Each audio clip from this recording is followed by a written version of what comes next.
La mêlée, c'est le rugby, c'est notre jeu, c'est notre force, c'est notre combat. C'est notre combat, tu vois. Ouais, tu vois, tu vois, Midi Olympique, j'appellerais Midi Olympique combat.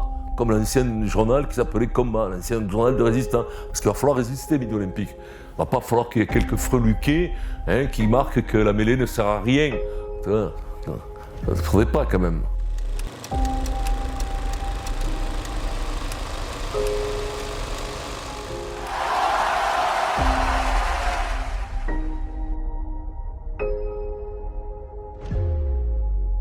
Bonjour, je suis Emmanuel Massicard, le directeur de Midi Olympique, et je suis ravi de vous retrouver aujourd'hui pour vous parler du Combat des Titans. C'est un documentaire exclusif qui sera diffusé sur les plateformes de Rugbyrama et Midi Olympique, consacré à la mêlée.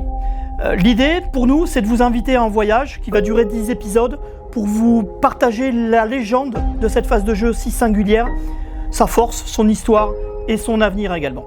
Voilà, je vous souhaite un bon voyage.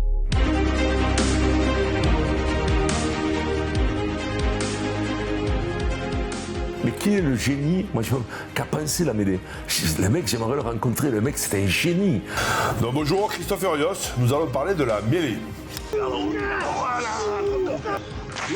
Alors, la mêlée, c'est placement, le dos, le cou et allez. Pour moi, la mêlée, c'est la bombe atomique.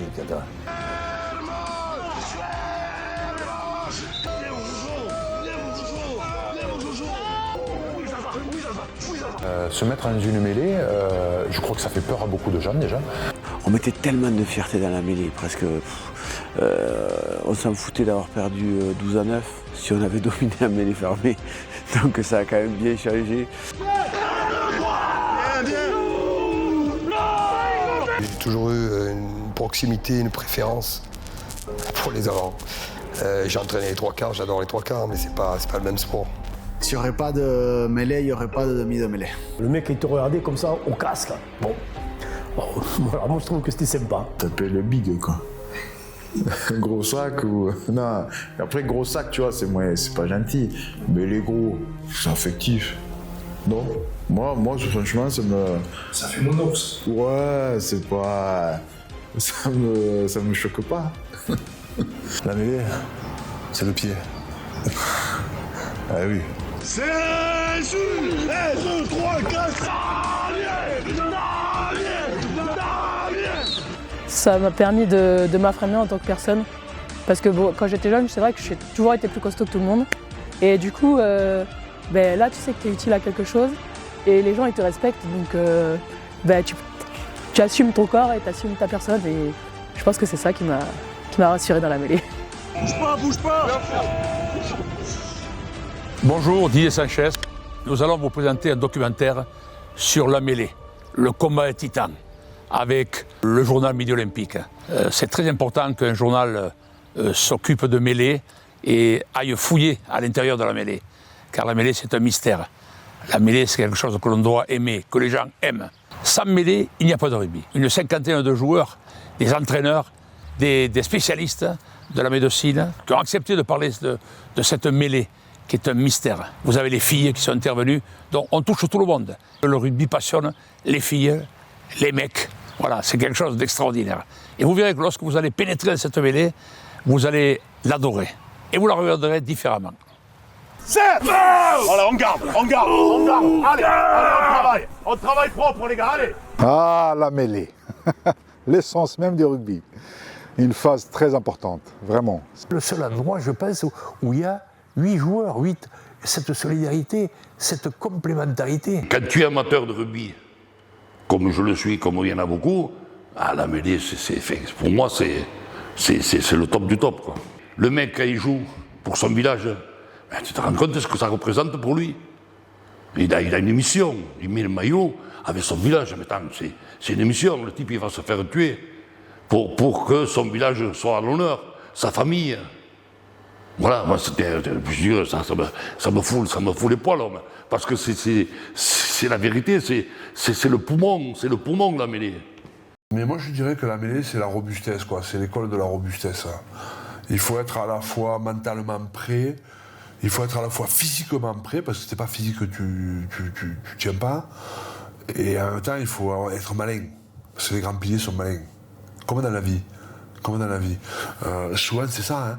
Hein. Les mecs, ils sont. Parce que moi, je suis un énorme défenseur. Tu es dans la vie comme tu es sur un terrain. Tu n'as pas deux personnalités. Moi, les mecs qui te disent, ouais, sur un terrain, c'est pas vrai. C'est pas vrai. Les mecs qui te font chier dans la vie de tous les jours, parce qu'ils trichent, parce qu'ils te mangent des trucs, ils le font pareil sur un terrain. C'est comme ça. Et quand dans la vie, et sur un terrain, ils sont généreux, ils sont fiables, ils sont loyaux. Dans la vie, ils sont comme ça. C'est notre église. C'est notre église, s'il n'y a pas de mêlée, il n'y a pas de foi, quoi. On est quelconque, quand tu vis sans âme, c'est triste, quoi. Tu remplaces toujours quelque chose par quelque chose. Ça m'a permis de m'affirmer en tant que personne. Parce que bon, quand j'étais jeune, c'est vrai que j'ai toujours été plus costaud que tout le monde. Et du coup, là, tu sais que tu es utile à quelque chose et les gens, ils te respectent. Donc, tu assumes ton corps et tu assumes ta personne. Et je pense que c'est ça qui m'a rassuré dans la mêlée. C'est la maison, en fait, de l'équipe, hein, pour moi. Enfin, alors, la maison, pour moi, c'est les fondations, déjà, avant tout, pour pouvoir construire quelque chose de solide. En dehors du contexte où on est, c'est comme une maison, fondation. Si tu mets 2 morceaux de bois, 5 ans après, la maison tombe. Si tu mets du fer forgé avec des bons piliers, la maison tient. Un peu pareil pour le rugby. Hein. Si tu n'as pas la première ligne, tu peux faire n'importe quoi. Hein. Voilà. Donc ça représente, alors je ne vais pas faire un prétentieux, mais c'est un édifice important sur le jeu de rugby, quoi. C'est un sujet tellement important, ça anime tellement nos discussions à l'UBB. D'une part pour ce que la mêlée comporte en termes de travail technique avec nos piliers, notre 5 de devant et pas que, notre 3e ligne aussi, mais aussi sur la dimension psychologique que revêt la mêlée par l'impact qu'elle a sur l'équipe tout en entier. C'est plus un effort de réflexion de parler de la mêlée. C'est pas un truc naturel. C'est pas un truc naturel parce que à mon goût, à mes yeux, il n'y a rien de plus surnaturel, d'anormal qu'une mêlée. Dans un sport qui est totalement absurde, où les règles sont les plus invraisemblables, changent tous les 6 mois, ont été imaginées par où il faut aller de l'avant se faisant des passes en arrière, il n'y a rien de très cohérent. Mais la mêlée, c'est le summum. Dans un rugby parfait, il n'y a pas de mêlée. C'est la conséquence d'une faute, mais vénielle. Il n'y a rien de plus léger qu'un en avant, c'est rien. Et imaginez que cette faute va être sanctionnée par une mêlée, c'est-à-dire le choc de 2 packs de 1 tonne en moyenne chacun, dont le coupable ne sera pas dans la mêlée, vraisemblablement. Il a une chance sur 2 pour que le coupable soit dans les 3/4. Même si le gap est réduit à la distance du bras, avec une liaison, avant c'était un toucher, mais avec une liaison, donc ça a réduit l'espace.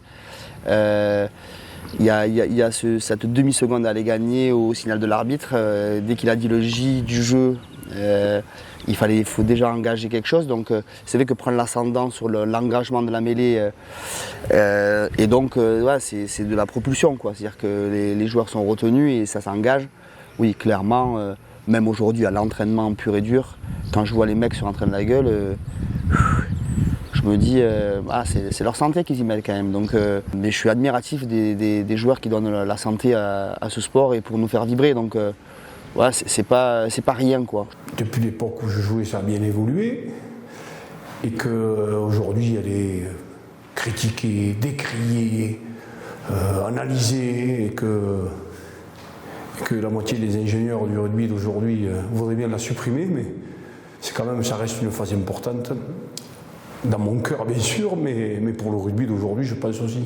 Il faut être généreux, honnête et volontaire, quoi, et avoir l'esprit d'équipe, de vouloir tout donner pour les autres et être prêt à aller jusqu'au bout, quoi, tout simplement. Être prêt à se sacrifier et à partir au front avec les mecs, quoi. J'ai pas des grandes connaissances sur la mêlée. Bon, j'ai mes 2 frères qui jouent première ligne et papa seconde ligne, mais moi en tant que 3e ligne, j'ai pas beaucoup d'expérience dans la mêlée, mais ça peut être cool d'en parler. La mêlée, c'est beaucoup plus... quand on parle de la mêlée, on parle du 5 de devant, des premières lignes qui font le plus gros boulot. Je pense que nous, on est plus là pour les aider, si on peut dire ça, mais voilà, quand on parle de la mêlée, c'est plus souvent le 5 de devant. J'essaie de les aider, j'essaie comme je peux, j'essaie de pousser un petit peu, mais je sais pas si je sers à grand chose. C'est comme la guerre en Ukraine. Tu as les premières lignes, ils sont en première ligne, et les secondes lignes, ils sont en seconde ligne, un peu plus loin, et les troisièmes lignes, ils sont à l'arrière du front. Et voilà. Donc, si ça chie devant. Mais effectivement, si tu gardes cette connotation un peu poétique de la mêlée, ouais, c'est le 5 de devant. Mais d'ailleurs, ça, on dira, oui, on dit pas le 8, on dit pas le 10 de devant. On sait très bien que voilà. La mêlée, je vais te dire, c'est très simple. Hein. Moi, c'est ce qui m'a permis en fait, c'est ce qui m'a permis de me prouver peut-être que je suis capable de me dépasser. En fait, ça m'a appris à tomber, à me relever et à jamais arrêter. Ça m'a donné, c'est la résilience, tu vois. C'est la résilience et ça m'a donné ce caractère de peu importe ce qui se passe, je vais repartir et je vais repartir plus fort et le tu verras, tu vois. C'est du bonheur, des peines, physiques, mentales. C'est comme dans la vie, voilà, il y a les bons moments qu'on savoure collectivement, toujours, et puis les moments plus douloureux, des fois qu'on est obligé de subir plus individuellement, ce qui rend la chose plus difficile. C'est le plaisir des avants. Parce que dans l'absolu, il faut être devant pour comprendre ce que c'est la mêlée, comprendre pourquoi on veut la gagner, comprendre l'importance qu'elle a, les placements du deuxième ligne, du troisième ligne, des piliers. Voilà, c'est le plaisir des avants. Les trois quarts, ils nous regardent de loin, ils nous regardent faire ça. Et voilà, quand on sait qu'on a une mêlée importante, qu'on la gagne, ben voilà, ça monte l'état d'esprit des 8 de devant, ça monte la cohésion qu'on a l'un vers l'autre. Cet esprit d'équipe qu'il y a dans le rugby, voilà, m'a tout de suite plu parce que je sortais du lycée, j'avais pas d'affaires. Et là, y en a un qui te sort un short, un qui te sort un maillot, l'autre qui te sort les crampons. Je me retrouve équipé alors que j'avais un sac avec que mes cahiers dedans, quoi. Et ça m'a marqué et je suis resté dedans depuis, voilà. Et je suis là aujourd'hui, à parler de mêlée. Elle est un peu le reflet de ce jeu, c'est-à-dire qu'il y a à la fois, il y a surtout une grosse complicité, un gros travail collectif qui est fait. Et en même temps, il y a quand même, notamment au niveau des premières lignes, un travail individuel. Il y a beaucoup de sensibilité qu'il doit y avoir entre les différents éléments qui font que c'est à la fois très spécifique, mais en même temps, ça représente tout ce qu'est un collectif dans le rugby. C'est l'image la plus significative, je dirais, du jeu. C'est une phase de jeu où les gens devraient beaucoup plus s'intéresser. Parce que j'entends beaucoup de gens commenter dans les stades ou quoi quand je regarde. Et en fait, les gens n'y comprennent rien. Je pense que c'est vraiment quelque chose qui pourrait se regarder beaucoup plus attentivement et pas juste se dire c'est deux packs débiles qui se rentrent dedans pour se rentrer dedans, quoi. Non, c'est vraiment intelligent, c'est travaillé, c'est stratégique. Je pense que c'est vraiment important que les gens le comprennent et le voient maintenant aussi. C'est une chorégraphie impactante, c'est-à-dire que c'est la capacité de se mettre au service du coéquipier. Je suis convaincu que ça reste la phase du rugby où si on n'est pas prêt de se dévouer pour le mec qui est à côté, on ne se régale pas. C'est un moment c'est une confrontation avec l'adversaire direct, là, c'est un peu le combat extrême des gros, là. C'est les deux packs. Après, c'est le moment où on se jauge un peu. C'était la préparation d'avant-mêlée, où c'est qu'on voit les adversaires, on est face à face, tout ça. C'est une atmosphère, quand il fait froid, qu'on est tous serrés. Là, c'est réellement un travail collectif. Hein. On va plus bader un ailier ou un centre ou un 10 parce que voilà, il fait de belles passes, il court bien, tout ça. Qu'un mec qui va faire gagner grâce à eux, c'est eux qui vont être bons. Donc il faut faire changer un peu les états d'esprit. Il faut que les gens comprennent que sans cette phase de jeu, tout ce qu'il y a autour n'existerait pas, ne pourrait pas être fait. Comme on dit, une petite montre coûte plus cher qu'un gros réveil. Voilà. Et pour moi, le jeu d'avant, c'est une petite montre. C'est de l'horlogerie, parce que, même si c'est des gros comme ça, mais ça reste de l'horlogerie parce que c'est un jeu prêt. D'accord ? C'est la pointe du diamant. Ah, mais c'est ce qu'on est. des orfèvres. Ça se voit pas, mais c'est bien le cas pourtant.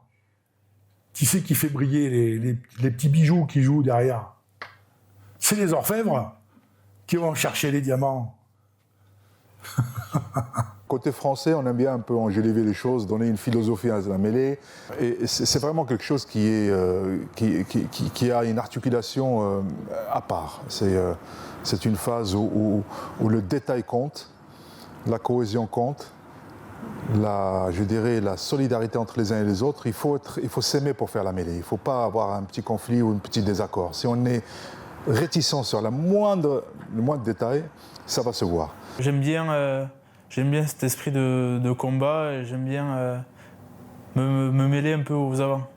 Elle représente la rencontre des deux packs, la rencontre de l'intelligence pour moi. J'aime la mêlée, mais je ne me permettrai pas de parler réellement de la mêlée. Pourquoi? Parce que les demi-mêlées, on n'a mis que le ballon, on a introduit le ballon, on avait une connexion avec notre talon, une connexion avec notre 8, mais pas la connexion de ce qui se passe dedans. Comme j'ai dit, j'ai mis uniquement le ballon. Il faut avoir beaucoup d'humilité pour ces gens-là et j'en ai trop. Je comprends la chose qu'il y a autour d'une mêlée, quoi. Je comprends que quand les avants arrivent, il y a un état second où on se dit bon, maintenant c'est leur moment, quand on le sent. Tu peux parler à n'importe quel pilier, tu sens qu'à ce moment-là, il y a 30 secondes où ils sont dans leur truc et qu'ils n'entendent rien de ce que tu dis, c'est parce qu'ils sont omnibulés par ça. Donc oui, je pense que c'est en tout cas un moment du match où il y a un énorme affrontement qui va se réaliser, donc ça fait partie du rugby et tu viens au rugby pour voir des mêlées entre guillemets, parce que tu sais que un pilier retourné, une mêlée retournée, avant des bagarres après ça, c'était ce que tu voulais voir quand tu venais au rugby. Aujourd'hui, tu vois, dans le rugby moderne, le rugby actuel, je dirais, si tu entraînes les avants en étant demi-mêlée, les joueurs actuels ne comprennent pas ça. Tu vois, parce qu'ils ne comprennent pas comment toi tu peux entraîner la touche, la mêlée ou le maul à des avants, puisque tu n'as jamais pratiqué. Et nous, il nous semblait logique, en fait, parce qu'on était tout le temps avec eux, et que parfois, bien sûr, on n'était pas peut-être au milieu de la touche, du maul et de la mêlée, mais on passait tellement de temps avec eux qu'on était capable comme on n'avait pas l'effort à faire de combattre dans le maul, de faire des mêlées, on avait le temps d'analyser ce qui était bon et pas bon. Tu vois, donc on était un peu... On s'auto-formait, je dirais, en tant qu'entraîneur des avants, et ça s'est perdu. Aujourd'hui, les demi-mêlées, ils entraînent derrière, ils n'entraînent plus devant. Parce que j'ai passé quand même à peu près 20 ans à m'occuper de ça.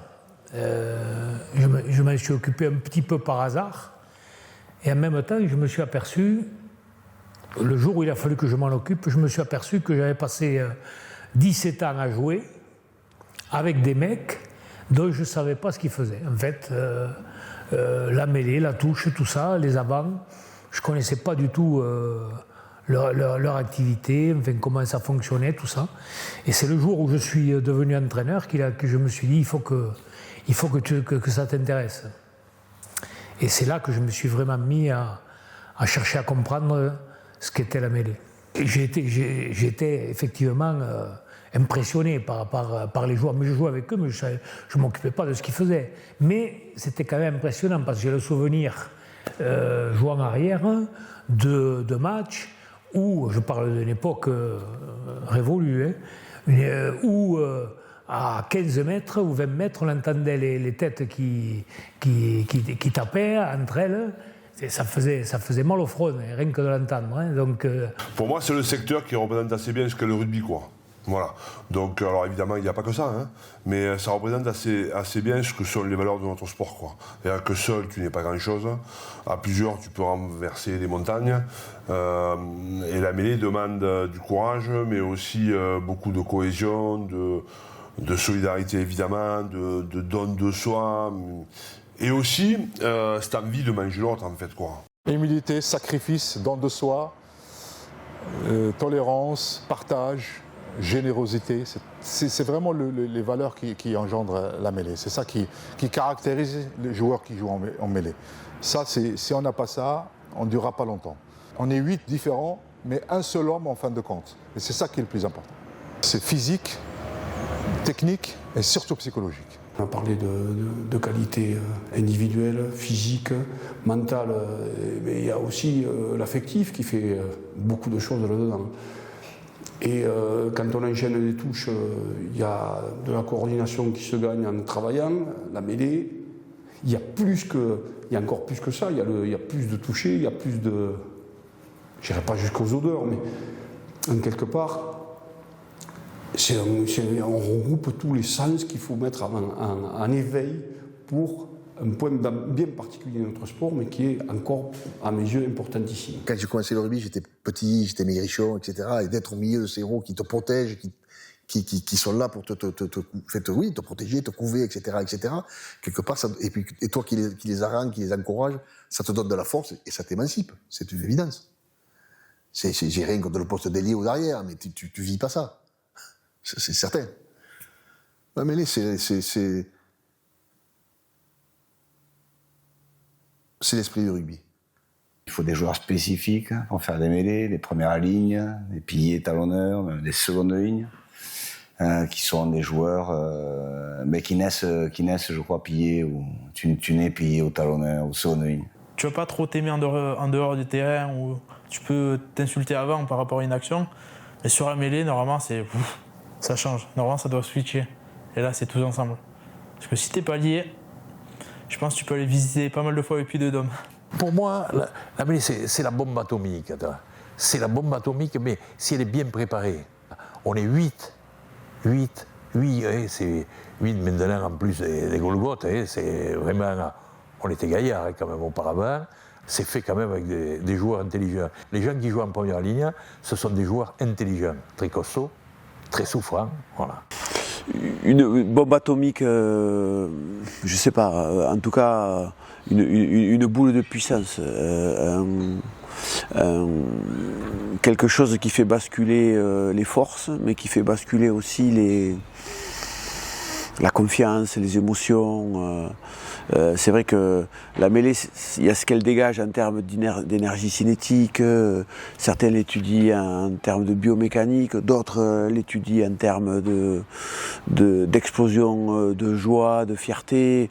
Voilà, il y a plein de façons de l'aborder, mais c'est vrai qu'elle déplace tellement d'énergie sur un plan biomécanique d'abord, sur le plan de la force pure ensuite, et aussi sur le plan des émotions, de la confiance qu'elle dégage sur l'équipe, qu'elle renvoie au public aussi. Je crois que c'est la confrontation directe, c'est l'essence même du rugby pour moi. Je crois que ça allie la puissance, la technique, l'intelligence, la stratégie, tout dans une phase. Je crois que ouais, ça me ressemblait. Pendant des années, j'ai fait rire du monde parce que dès qu'il y avait une pénalité, on voyait que moi faire ça pour dire mêlée. La mêlée était indissociable de ce beau sport qu'est le rugby.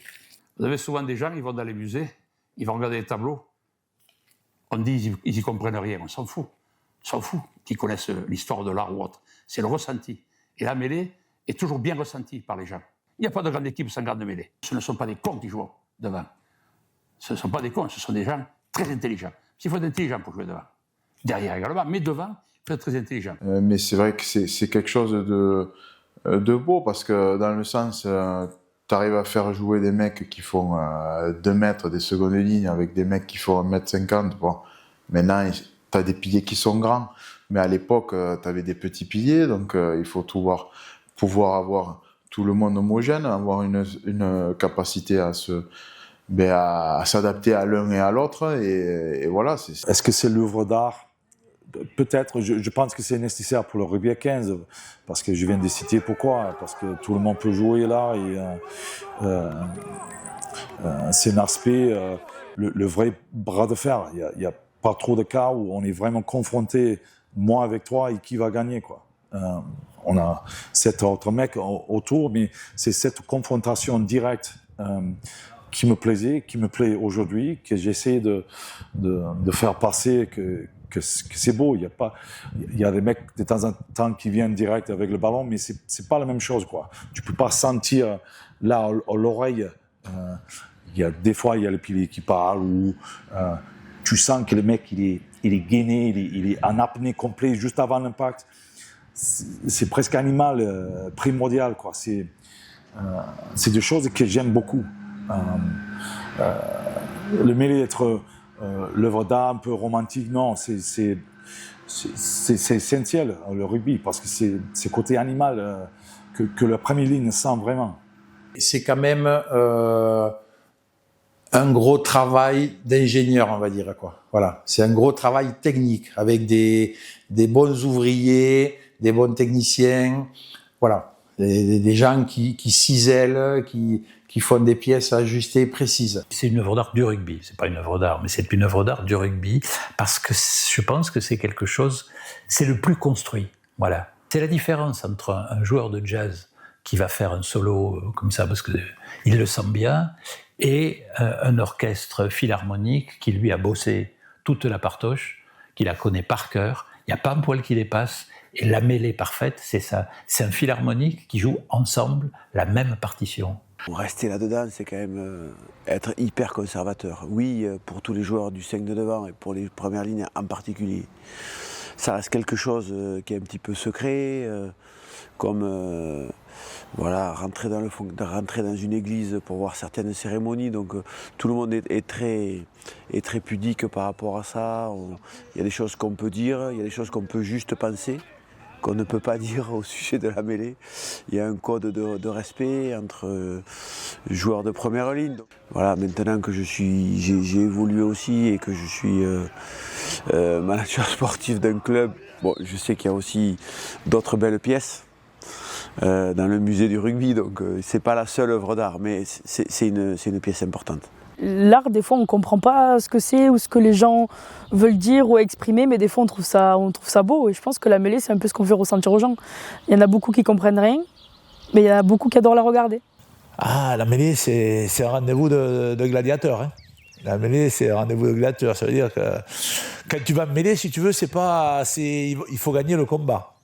Ah, maintenant, c'est différent d'avant, parce qu'avant, c'était plus compliqué. Avant, il y avait, à mon époque, quand j'ai commencé, il y avait un seul mot, c'était entrée. Prêt, pas prêt, pas lié. Là, tout le monde passait à côté. C'était entrée. Tu étais prêt, tant mieux. Tu n'étais pas prêt, tant pis. C'est une phase qui est difficilement explicable quand même. Se mettre à 8 contre 8 adversaires en se liant avec des liaisons très précises, avec des angles de poussée très précis, etc. Franchement, c'est un peu mystérieux quand même comme méthode, comme phase de jeu, comme objectif même pour gagner un ballon. C'est quand même une phase de conquête de balle, quoi. La mêlée est mystérieuse parce que elle est très technique. Elle est très technique. Tout ça fonctionne, 8 types qui fonctionnent là, attention. Et avec un gros, un petit cul, un gros cul, et un type souple, un type pas souple. Un second de ligne de 142 kg, un second de ligne de 100 kg, et des troisièmes lignes, voilà. Tout ça fonctionne en même temps. C'est un travail obscur, donc c'est un travail dans l'ombre. Donc forcément, on ne voit pas ce qui se passe dessous. Donc on réfléchit, on essaie de comprendre. Mais il n'y a que les gens qui sont dans ce groupe et qui comprennent les choses. Donc de l'extérieur, on se dit qu'est-ce qui se passe là-dessous? On ne le voit pas. C'est collectif. C'est pour ça que c'est un mythe. Ça a mis un petit truc un peu magique et spécial au rugby, où qu'est-ce qui se passe dans cette mêlée, qu'est-ce qui se dit, et je pense que dans l'imaginaire et dans la tête du spectateur ou du supporter, c'est qu'est-ce qui se passe, pourquoi du comment, pourquoi cette mêlée a été récompensée, pourquoi elle a été pénalisée, parce qu'on voit pas ce qui se passe, et quand on voit pas, eh bien on s'imagine. Et pour s'imaginer, le cerveau est plutôt bon. Donc je pense que c'est ça qui rend le truc un peu mystique. Les piliers sont souvent les mecs de devant, ou enfin, de la première ligne, je parle, sont souvent des mecs pudiques, quoi, tu vois. Quand ils dominent, ils se calment parce qu'ils savent que la mêlée d'après, ils peuvent se faire ouvrir. Et la première ligne, c'est pareil, tu vois. Donc il y a ce côté un peu. Tu donnes pas tes secrets, en fait. Tu les gardes. Ça va être dans le vestiaire, on parle pas de ça. Toi, tu vas rentrer là, tu vas dire machin, tu vois, bon, ça se passe, on le dit pas, quoi. Donc, moi, j'aime ce côté un peu mystérieux. J'aime ce côté-là. C'est comme aller sur la Lune, quoi. T'en parles, mais t'y vas jamais. Et moi, le premier. J'en parle des mêlées, mais j'en ai jamais fait. Ceux qui parlent de mystère, c'est ceux qui n'ont pas mis le nez dedans. Parce qu'ils aimeraient, justement, parce que ça reste mystérieux. Tant que tu n'y as pas été dedans, tu ne peux pas vraiment ressentir ce qui s'y passe, quoi. Une grande course, quand un ailier va marquer, tout le monde peut se courir avec un ballon dans les mains. Se mettre dans une mêlée, je crois que ça fait peur à beaucoup de gens, déjà. Je peux pas le dire. S'il y a un mystère, il faut que ça reste mystérieux. Il n'y a pas de mystère. C'est ça qui est mystérieux. Je pense que c'est un secret des premières lignes. Après, les secondes lignes et les troisièmes lignes, on s'adapte à ce front de mêlée parce que ils veulent pas en parler parce qu'ils ont l'impression d'avoir ce secret qui va permettre d'être dominant par rapport aux équipes adverses. Mais c'est simplement des connexions, tout simplement, des sensibilités communes, des affinités. C'est une mécanique, c'est un mécano, un peu. Hein, voilà. Hein. Alors, ça fait un peu ingénieur, mais bon, il faut bien un peu qu'on se la pète. Hein. Et les gros, parce qu'on nous a pris pour des cons. Et c'est de l'ingénierie, la mêlée. Alors, quand je vais dire ça, quand tu l'as fait passer, ils vont dire, mais ce type, non, c'est vrai, c'est une mécanique. C'est une mécanique, voilà, point à la ligne. On a fait des entraînements où on fait revenir un peu, je dirais, un peu quelques trois quarts ou des semblants de troisième ligne venir 6 mètres devant là. Ils y restent pas des minutes là. Hein. Vite, ils vont parce qu'il y a toujours eu des fanfarons gros nous et des gros élans et des balourds. Bon, mais après le jeu de force, attention. Hein.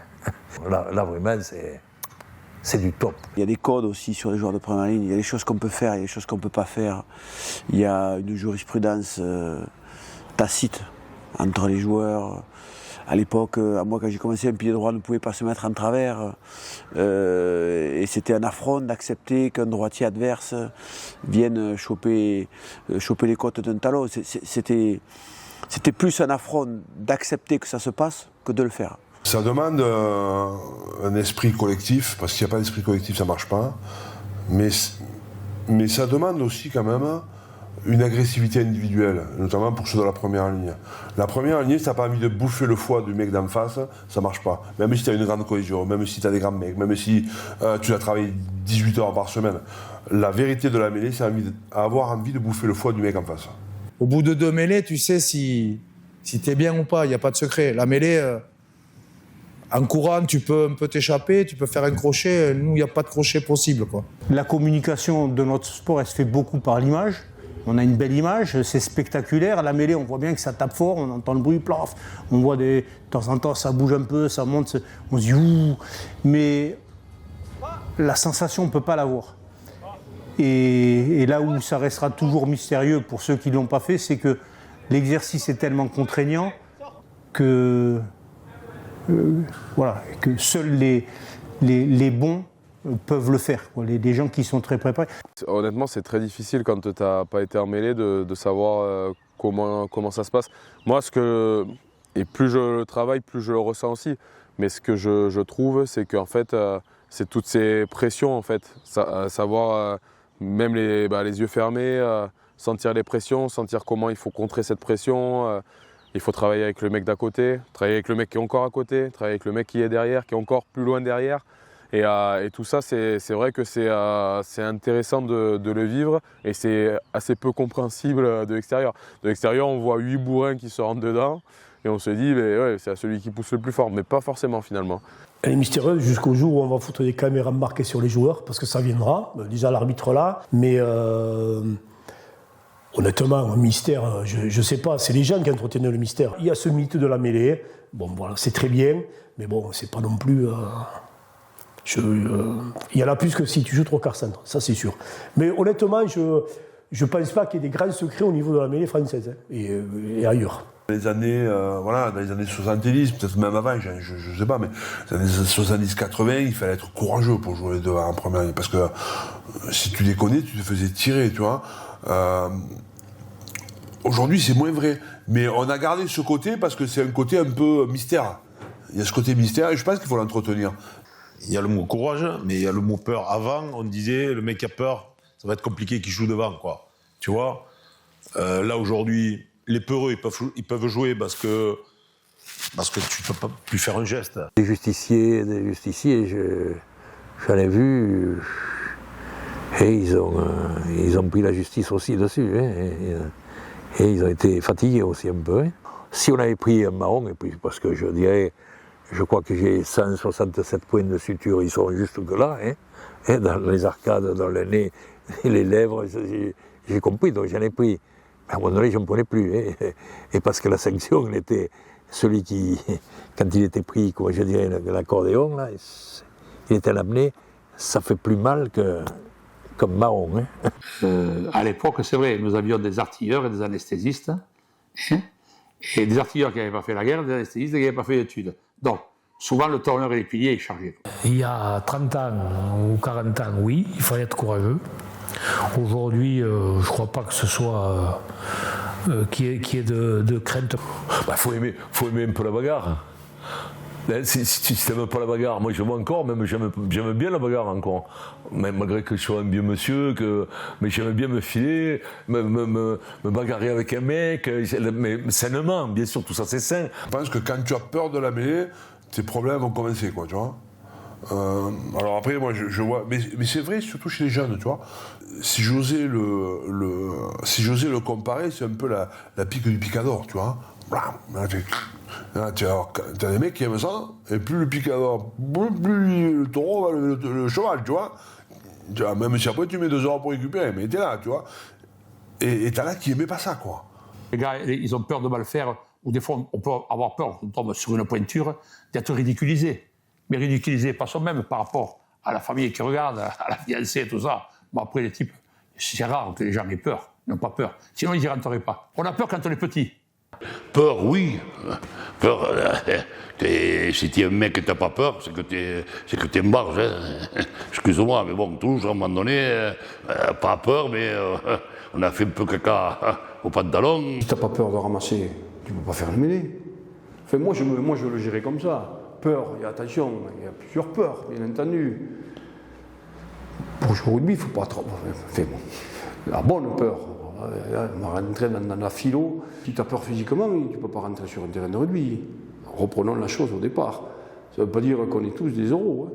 Mais si tu as la peur du contact, avec tout ce que je viens de t'expliquer, c'est pas la peine de rentrer sur le terrain. Hein. Alors peur, c'est pas un assassin, mais oui, tu peux te dire, je peux prendre vite fait un mauvais coup.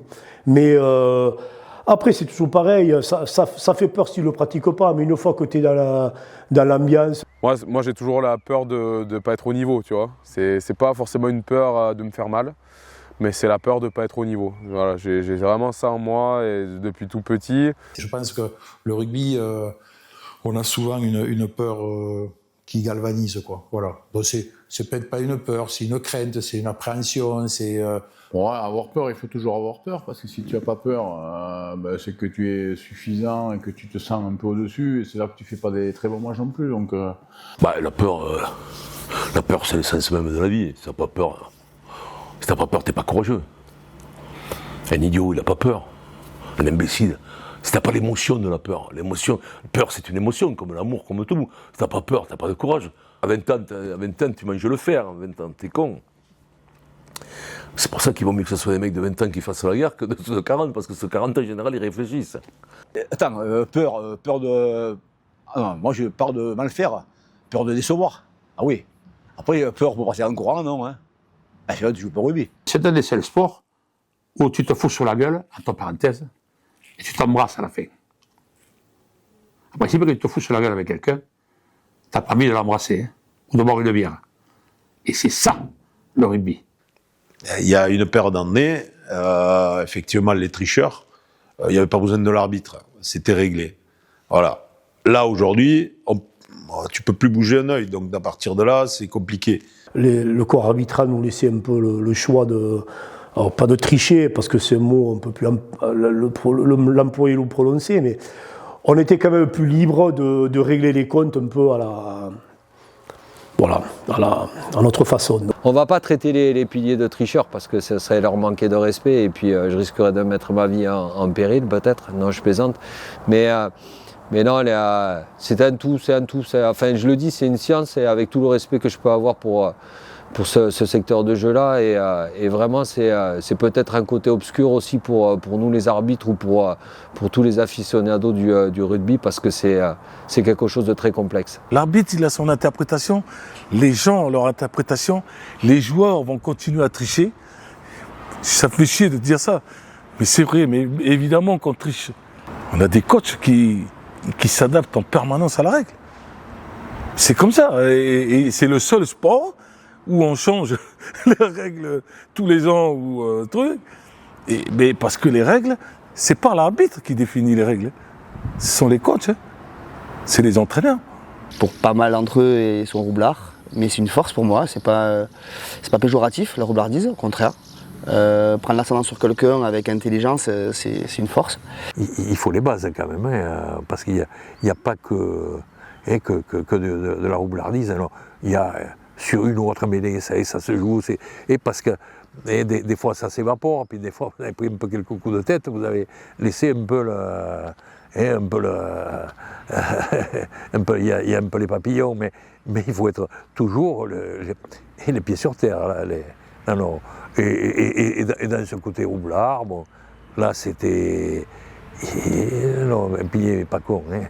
On est tous coquins parce qu'on veut tous gagner notre duel, on veut tous gagner nos mêlées, et voilà, à un moment donné, on veut tout y arriver par tous les moyens. Il y a les adversaires, les gars qui jouent en face, ils sont aussi coquins que vous. Comme je dis souvent, on trichait mais contre les tricheurs, donc bon, c'est pas tricher quoi. Donc, c'est pas le monde du tricheur, mais c'est la roublardise, c'est gagner sa place, c'est gagner son appui, enfin bon, bref. C'est une autre façon de voir les choses, de voir la mêlée. Il faut qu'ils soient coquins. Après, qu'ils les arbitrent, ça c'est encore autre chose. Mais qu'ils soient coquins, oui. Des coquins sûrs, des tricheurs, forcément. Mais la triche, quand c'est bien fait, c'est beau. Il y avait des règles comme ça, des trucs. On ne transigeait pas là-dessus. Et bien là, on se rend compte que, oui, non, ils trichent tout le temps, donc on va admettre la tricherie. C'est ça le problème. C'est que on va le plus loin possible, puis la tricherie s'impose, et donc la tricherie devient règle, donc elle rentre dans le cadre de la loi, et ça va. Ils veulent plus de gens turbulents. Bon, c'est con à dire, c'est comme dans les écoles, pas de turbulents. Alors, la mêlée, mettez-vous-y, le ballon pour le perdre, donc posez-vous, je veux pas de... Et de toute façon, tu regardes les matchs du top 14, même de Pro D2, les mecs, qu'est-ce qu'ils disent? Je veux pas d'histoire, je veux pas de soucis, ce serait bien passé avec vos prédécesseurs, donc vous arrivez... Non, voilà, mais bon, alors, donc on ne saute pas, mais ils veulent garder cette structure métaphorique, voilà, je dirais. Donc c'est le rugby, il faut des mêlées. Moi, franchement, quand les arbitres sifflent pénalité sur une mêlée, je suis bien incapable de savoir s'il s'est trompé ou pas. Ils ont tellement voulu la réglementer, qu'on perd un peu l'essence de ce jeu. Ouais, l'arbitre, ça peut être le vilain petit canard, mais en fait, c'est juste une conséquence. La cause, c'est leur façon d'aborder eux-mêmes la mêlée. Aujourd'hui, je trouve que les arbitres communiquent un peu trop avec les joueurs, ils communiquent trop, ils parlent trop. À une époque, je dirais que l'arbitre, c'était un censeur, c'était un procureur. Personne ne pouvait, à part peut-être le capitaine, pouvait lui signaler quelque chose. Après, tout le monde se taisait. Un arbitre focus sur la mêlée, tu vas pas faire n'importe quoi, sinon tu vas perdre le match, quoi. Mais il faut parler avec eux, il faut avoir une relation saine. On porte toutes les responsabilités d'une mêlée effondrée. Je veux bien, mais comme je le dis, la cause, c'est les joueurs, c'est eux qui tombent, c'est pas nous. Il y a des décisions où là, parce que l'arbitre ne peut pas savoir, il y a que nous encore. Je pense quand même où on sait. Alors moi, il y a un truc qui me gonfle au rugby. À chaque fois qu'il y a une mêlée qui se passe mal, on met toujours un carton jaune au pilier. Toujours. Alors que ça peut être le deuxième ligne qui tient mal, ça peut être le troisième ligne qui tient mal. Et tous les piliers sont morphes. Quand on revoit nos décisions en mêlée, on se dit mais j'aurais pu siffler de l'autre côté ou comment j'ai pu prendre une décision comme ça. Après, on n'a que 2 yeux. On a au moins et à minima 6 personnes à surveiller. Donc, et on est forcément d'un côté et pas de tous les côtés. Quand je vois ces pauvres arbitres, ils sifflent et je comprends qu'ils se trompent, mais je le comprendrai, parce que tant qu'il n'y aura pas eu un talonneur et qui fera des erreurs aussi, ou un pilier et qui fera des erreurs aussi, c'est l'arbitre. Ils ne peuvent pas l'arbitrer la mêlée. Elle est inarbitrable. Mais je pense qu'aujourd'hui, tu vois, avec les jeunes arbitres notamment, mais même les anciens, hein, je trouve qu'il y a un vrai travail qui est mis en place pour les aider. Il y a un vrai travail sur les observables. Il faut aider l'arbitre en fait, parce que c'est sûr que si tu vas comme des abrutis et tu te mets en travers et tout, il va péter un plomb, ce qui est normal. Moi, je ne connaissais pas toutes les règles. Donc même moi, je ne connaissais pas la mêlée. En vérité, des fois, je gueulais, je disais, mais qu'est-ce que vous sifflez? Il me disait ça, je ne comprenais même pas ce qu'il me disait, mais il avait raison, probablement. Mais même moi, des fois, je ne comprenais pas tout. Je fais partie de ceux qui ont fait leur carrière avec 3 règles comprises, et surtout 2, et la dernière à moitié, quoi. Dans notre top 14, je trouve qu'on arrive à avoir de la cohérence de plus en plus, parce que les arbitres ont beaucoup travaillé la mêlée avec les acteurs. Je crois qu'il faut aller dans ce sens-là, continuer à ce que les arbitres se forment, comprennent réellement quand tu triches et quand tu domines et récompenser les gens. Si les mecs qui arbitrent comprennent mieux ce que tu fais ou pourquoi, quand ils le jugent, ils ont un avis complètement différent. Et beaucoup d'arbitres ont bien évolué quand même, je trouve. Il faut les aider, il faut les former. Et qui mieux que des piliers, que des talonneurs vont aider à former ces mecs, à leur faire comprendre le truc. Il n'y a que.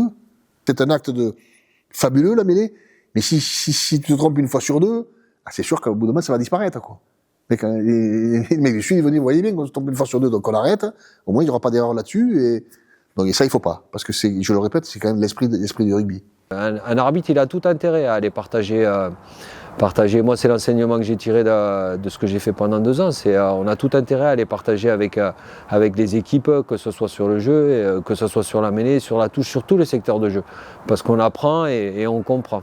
Je crois que rien que ces tables de travail avec les entraîneurs, dont les entraîneurs de la mêlée qui sont conviés à ce rassemblement-là, rien que pour de l'échange, même si ça reste de l'échange avec support vidéo, et ça reste de l'échange riche, parce que c'est des attentes, je crois, que les arbitres ont besoin aussi. Apprendre des autres, c'est une force. Et sur des secteurs complexes comme celui-là, ouais, je crois que c'est important. Les arbitres qui ont joué devant, je pense que ça aide forcément sur certaines situations. Non, tu avais l'arbitre, il venait, 10 minutes avant le coup d'envoi, voilà, la mêlée, le pied droit, vous avez le pied poussé droit, hein, je ne veux pas vous voir en travers sur le talonneur. Hein. Non mais c'était ça. Hein. Sous là, vous arrêtez de parler, voilà, c'était ça. C'est très rare aujourd'hui un pied, enfin, il n'y a plus de pénalité, enfin, c'est nul, quoi. Enfin, je rembobine, pardon. Il n'y a plus de pénalité sur mêlée, il n'y a plus rien. Je trouve que c'est très aseptisé, alors c'est bien, parce que le talonneur ne risque plus rien, il ne risque pas de prendre une tartine derrière. Mais c'est très aseptisé. Est-ce que c'est pas trop pas aseptisé? Moi, je vois toujours ces discussions de mêlée avant les matchs. L'arbitre, il vient, première ligne, tout le monde est en place, les mecs, ils sont prêts au combat, l'arbitre, il est là, les mecs, alors, il en bégaye même des fois. Tu vois, aujourd'hui, avec les jeunes qui n'ont jamais joué là, à ce niveau, qui n'ont jamais joué en première ligne, puis ils découvrent la mêlée, tu vois. Et t'as les gars en face, les barbus, tu as les Georgiens, un peu barbus, les sourcils bas, les mecs, ils sont prêts à les bouffer, quoi. Et là, les mecs, tu les vois, là, quand ils sortent l'arbitre, tu dis, bon, les gars, il va falloir s'accrocher parce que je pense qu'il ne sait pas trop. Hein. Quand tu joues à ce poste-là et qu'on vient, on t'impose un truc où tu te dis, mais est-ce que ce mec-là, il a joué au poste? Parce que des fois, tu te retrouves avec des règles, tu te dis, mais attends, est-ce que tu t'es retrouvé dans une mêlée pour savoir ce qui se passe, pour venir imposer une règle, voilà, c'est... Quand on fait les règles, on ne demande pas au premier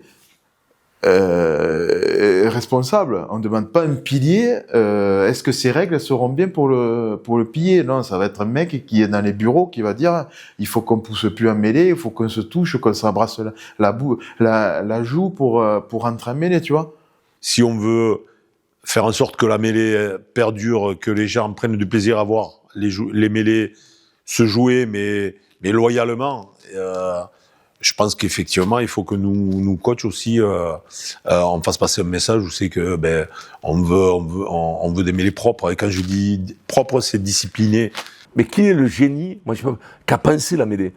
Le mec, j'aimerais le rencontrer. Le mec, c'est un génie. Qu'a pensé, c'est la seule épreuve au monde. Au monde, il n'y a pas autre chose qui est comme ça, où 8 mecs. Moi, j'aimerais qu'il y ait des concours de mêlée à Bercy. Non mais j'adorerais concours de mêlée à Bercy comme des concours de sumo. Deux piliers, on essaierait de faire une machine contre un bœuf. Putain, ça rappellerait l'effort de la campagne, les bœufs, quand tu vois, comme ils sont à Tonio, Movaca ou Marchand, contre un bœuf, un charolais, tu vois, d'une tonne. Mais là, moi, je serais curieux de le voir. Nous sommes une élite. Et les gens qui jouent en première ligne, dans le rugby à 15, la première ligne, c'est un monde à part. On est des nobles là. Là, il y a ce respect de ces gens-là, parce qu'une seconde ligne peut jouer trois carrels, le trois carrels peut jouer seconde ligne. Mais pilier, non. Première ligne, non. Donc, derrière, non. C'était les petits gros étaient mis dans ce coin, fallait qu'ils jouent pilier parce qu'ils ne pouvaient pas beaucoup courir, étaient moins rapides ou quoi que ce soit. Donc on essayait d'être performants sur ce secteur. Mais on était aussi un petit peu isolés parce qu'on était un peu pas trop accompagnés sur ce poste-là. T'es gros, tu jouais pilier. À l'époque, c'était comme ça, il n'y avait pas de formation, il n'y avait rien. T'es gros, t'es droitier, tu joues à droite. Le petit gros, qui est valorisé dans aucun sport, mais chez nous, c'est pas qu'il est valorisé, c'est qu'on en a besoin, et comme on le disait, c'est ceux qui sont le plus valorisés d'ailleurs. Mon surnom, c'était le grassouillet. Donc, j'avais pas de place dans d'autres sports. Et être lourd, même si je bougeais pas beaucoup, etc., la mêlée m'a sauvé parce que j'ai montré avec mon poids que je pouvais amener quelque chose dans la collectivité. Ça m'a jamais vexé comme appelle le gros. Hein. Tu vas pas taper le big, quoi. Gros sac ou... Non. Après, gros sac, tu vois, c'est pas gentil. Mais les gros, c'est affectif. On est exactement pareil que les garçons. À ce niveau-là, on est équitable. Les gros pour tout le monde. Mais ça nous dérange pas parce que je pense que pareil, Rose et moi, on a commencé rugby jeune et puis quand t'es dans un groupe, on dit les gros, ok, les gros on y va, c'est comme ça. Et bon, ça nous dérange pas parce que c'est le terme et c'est comme ça. Les piliers, c'est pas très féminin, mais bon, ça nous dérange pas. Après, bon, on nous appelle les grosses, les petits pâtés ou des trucs comme ça, tu vois. Les gros, c'est un mot qui appartient au rugby depuis des années, depuis toujours. Je l'ai connu, j'ai même des entraîneurs qui se sont amenés à le féminiser, les grosses, voilà. Ça m'a jamais perturbé, ça m'a jamais touché, jamais, parce que c'est la culture du rugby et ça a toujours été appelé comme ça. C'était affectueux quand on dit les gros. Tous les trois quarts que j'ai entraîné ou que j'ai connu, ils aimaient les avants. Hein. Non, c'est... Moi, je prends vraiment très bien et je suis très fier d'avoir été un gros. Dans le rugby, vous avez de tout. Vous avez des petits, des grands et... C'est pas joli de dire des gros, mais des joueurs un peu plus massifs, qui se déplacent peut-être parfois moins, tu vois, parfois qui n'aiment pas toucher le ballon, ou qui n'aiment pas plaquer, et qui aiment faire les mêlées. Ils savent que dans ce domaine-là, ils seront peut-être les rois du terrain, on dira. Par rapport aux trois quarts, on est quand même on est plus costaud, on va dire. Et c'est vrai que c'est plus une image esthétique. C'est amical, c'est affectif. En gros, comment ça va, c'est affectif. À l'époque, c'était signifiant, ça signifiait quelque chose. Le gros, c'est... Le mec qui joue devant, ça paraît comme une brute, mais en général, c'est des mecs qui ont un gros cœur et qui sont très très sensibles à l'intérieur. Les cochons, les gros, mais toujours avec amour. En espagnol, gorditos. Normalement, gros c'est gordo, mais comme j'ai une affection avec eux, j'essaye de donner un diminutif, donc gordito, ça fait plus joli. Ouais, c'est affectueux, parce que les gros ne sont plus gros. Les gros aujourd'hui, ils sont forts, ils sont grands, ils sont athlétiques. Ils sont pas gras, définitivement. Ils ne sont plus gras. C'est les gros parce que dans gros, il y a une grosse contenance, mais c'est quand même des gros athlètes, des grosses belles personnalités. Donc, moi j'y vois beaucoup plus d'affection dans ce terme que quelque chose de péjoratif. Au rugby, c'est une flatterie. Les trois quarts, ils sont reconnaissants quand ils disent en avant, oh les gros, tout ça.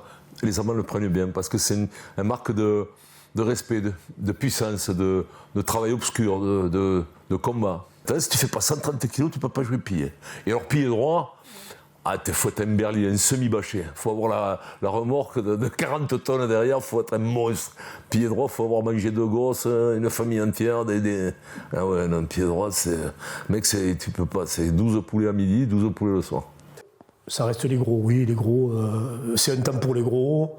Mauvais temps pour les gros, il fait chaud. Bon, on la connaît l'histoire, hein. Mais oui, mais bon, les gros quand même, ils couraient, ils s'entraînaient. Bon, c'était pas des gros lards, disons. On est gros à la base déjà. On est gros, et je vois que maintenant, il y en a des gros, encore des plus gros que nous. Au rugby, c'est affectueux. On a besoin des gros. Donc, voilà. L'ailier, on peut en mettre un moins rapide. On peut, voilà. Des fois, chez les jeunes, à l'aile, on met celui qui est le moins bon. Il y a moins de chances qu'il ait le ballon. Les gros, il faut qu'ils soient gros, quoi. Il y a pas de... On a besoin d'eux. On a besoin d'eux. Et il y a peu de sports où les gros ont non seulement une chance de s'exprimer, mais en plus où c'est valorisé. Bon, à l'époque, quand je jouais, j'étais pas gros. Hein. Aujourd'hui, quand on m'appelle le gros, c'est... Vous savez pas qui me le dit, tu vois. Mais je l'assume complètement. Moi, je m'en fous. C'est pas je suis bien comme je suis. Je suis bien mieux aujourd'hui que quand j'étais joueur, par exemple, dans ma tête. Donc voilà. Donc après, je trouve que c'est affectueux, quoi.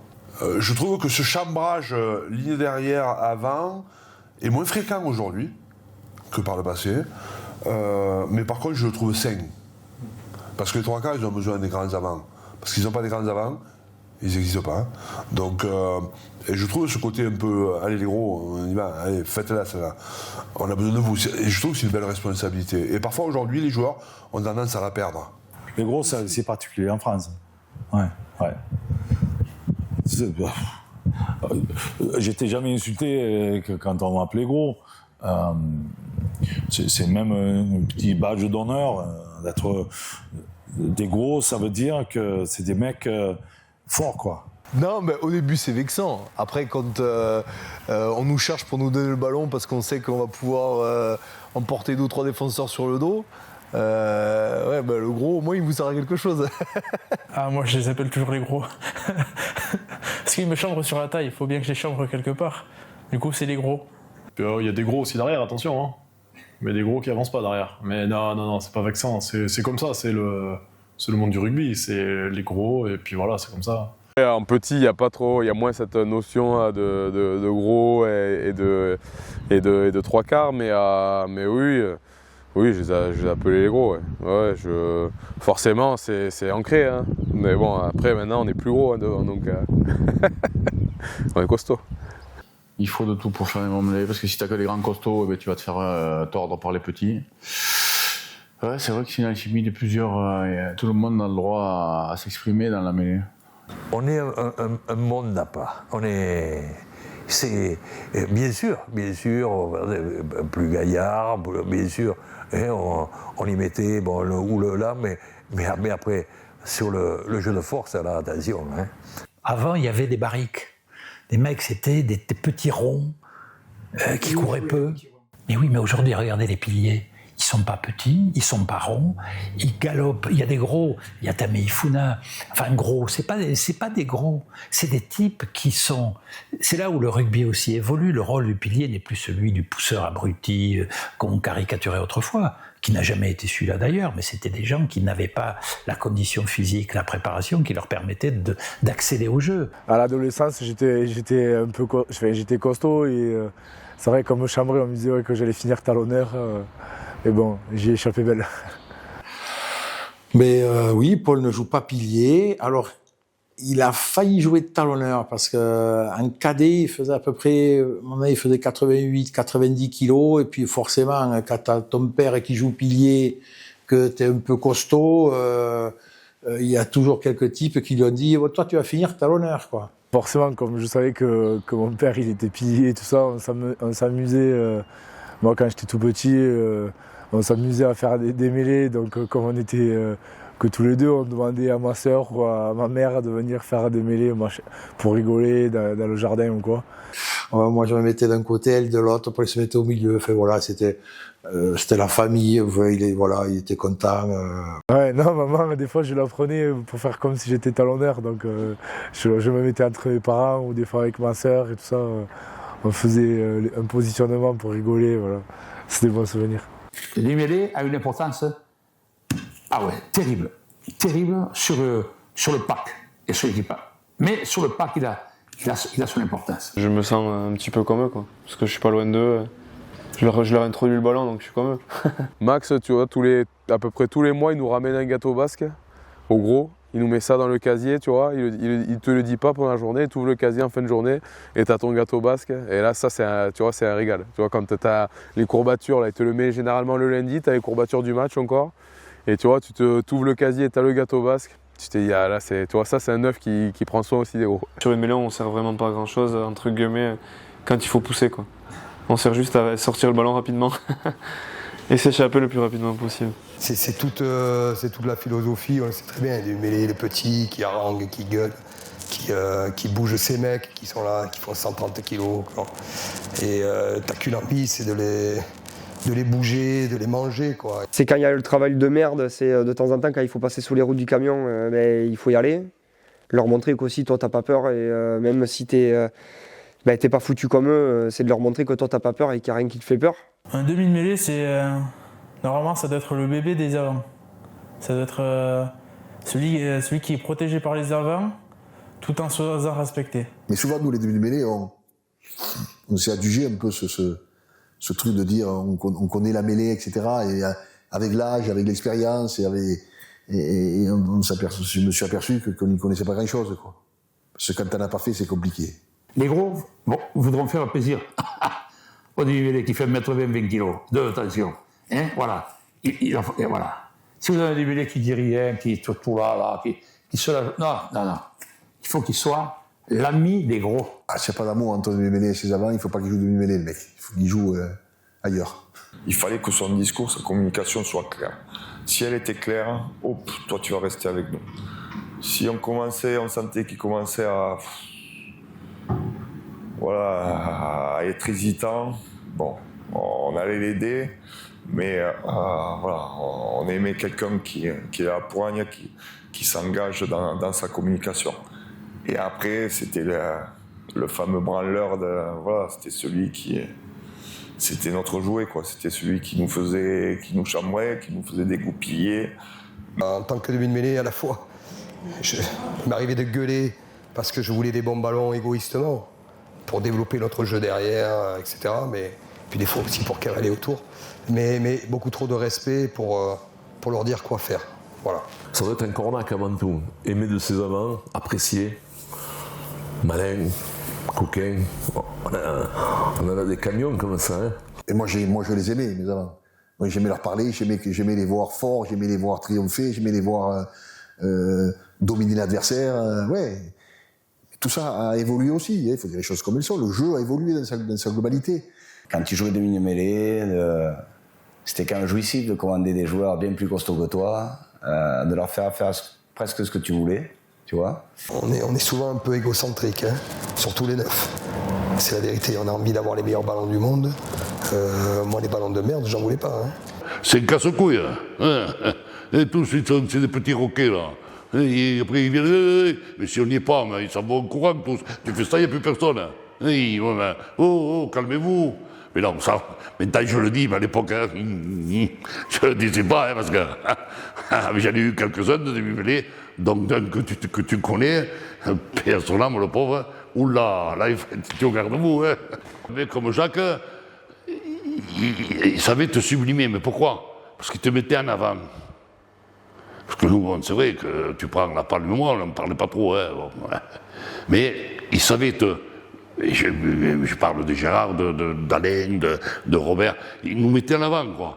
Et il savait, voilà, il savait qu'en nous mettant en avant, on ferait tout.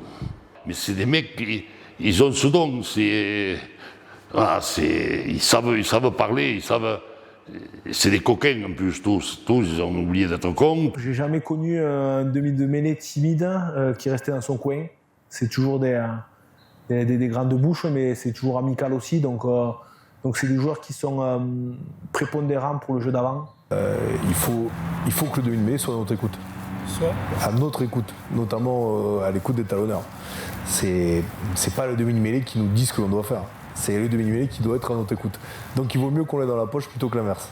Demi-mêlée, il se contente aujourd'hui d'introduire, mais voilà, Je trouve que les demi-mêlées étaient à l'époque plus des leaders d'avant que des leaders de jeu. Aujourd'hui, c'est devenu des leaders de jeu, des stratèges pour l'ensemble de l'équipe, alors que des fois, nous, ça s'arrêtait quand même au numéro 8.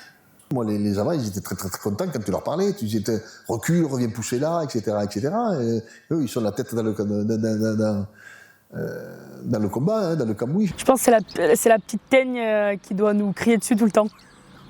Parce que des fois, nous, avec le manque de lucidité, c'est plus trop où aller, où on est perdu.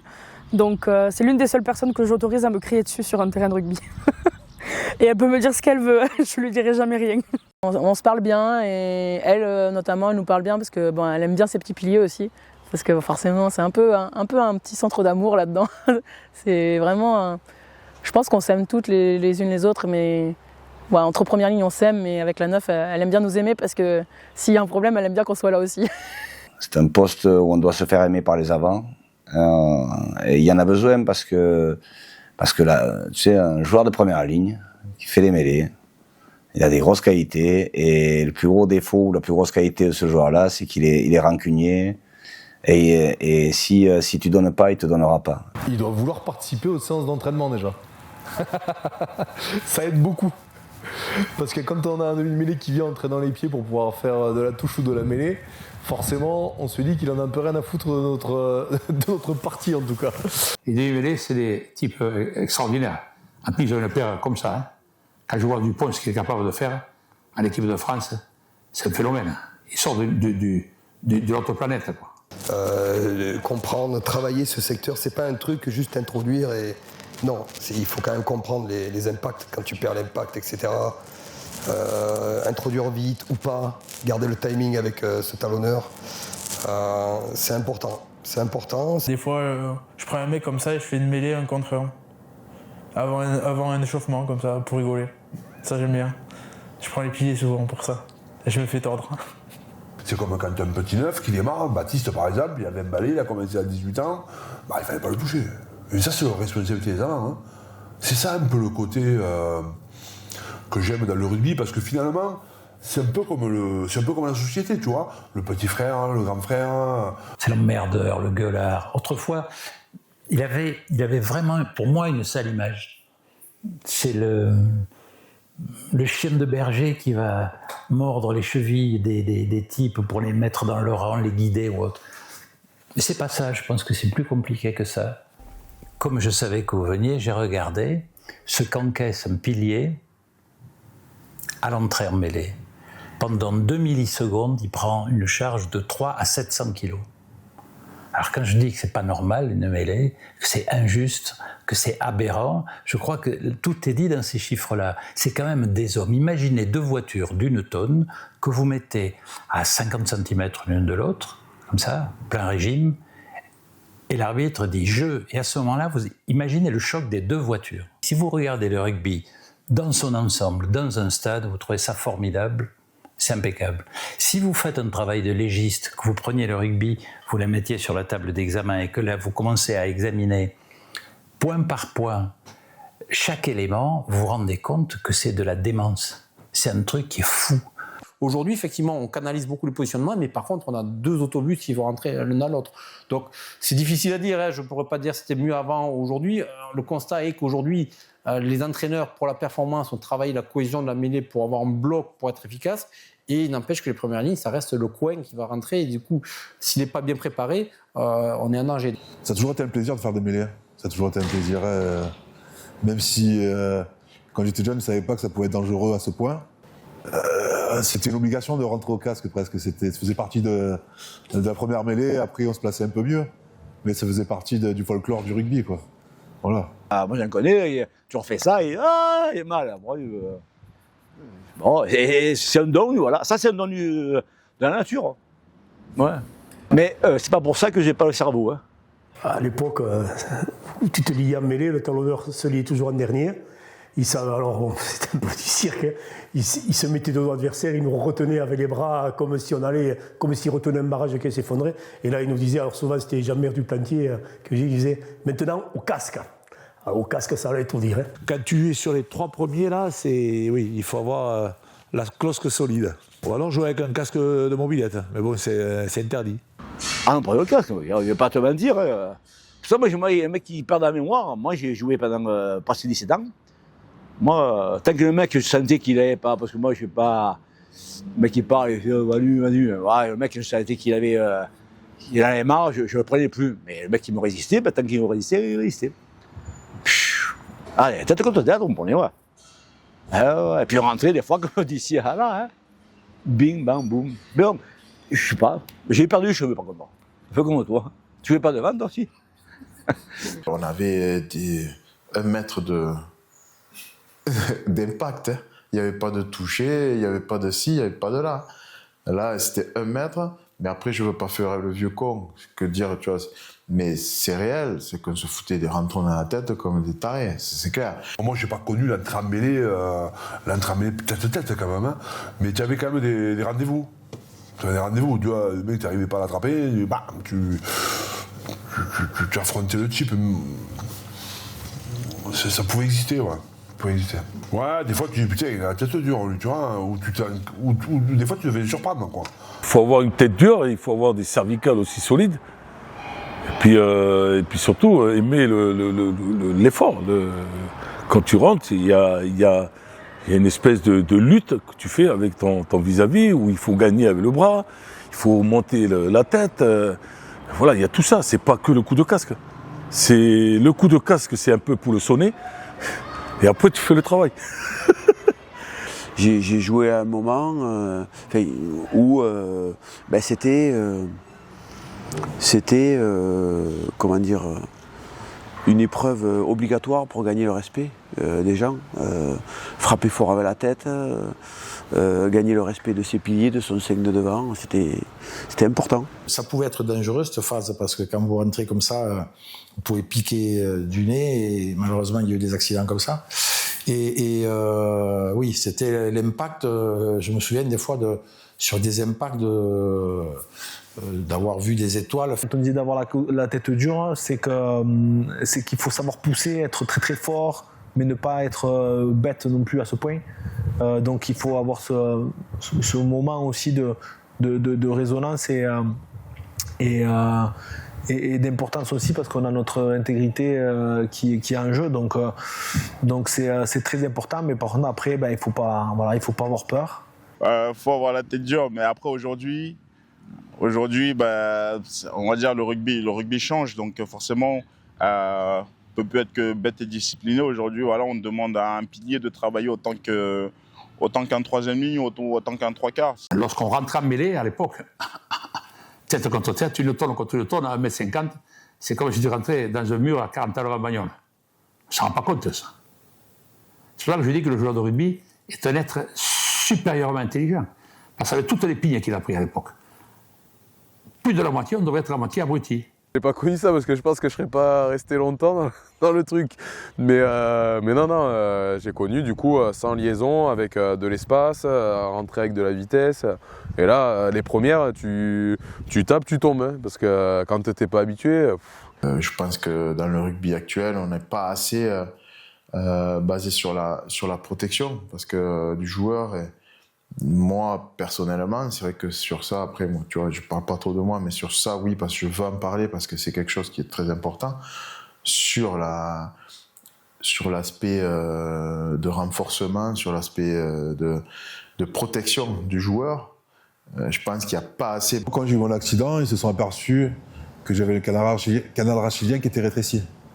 Donc, suite à mon accident, ils ont obligé toutes les premières lignes à passer des radios, à faire des radios du rachis. L'IRM, ça nous a permis de progresser.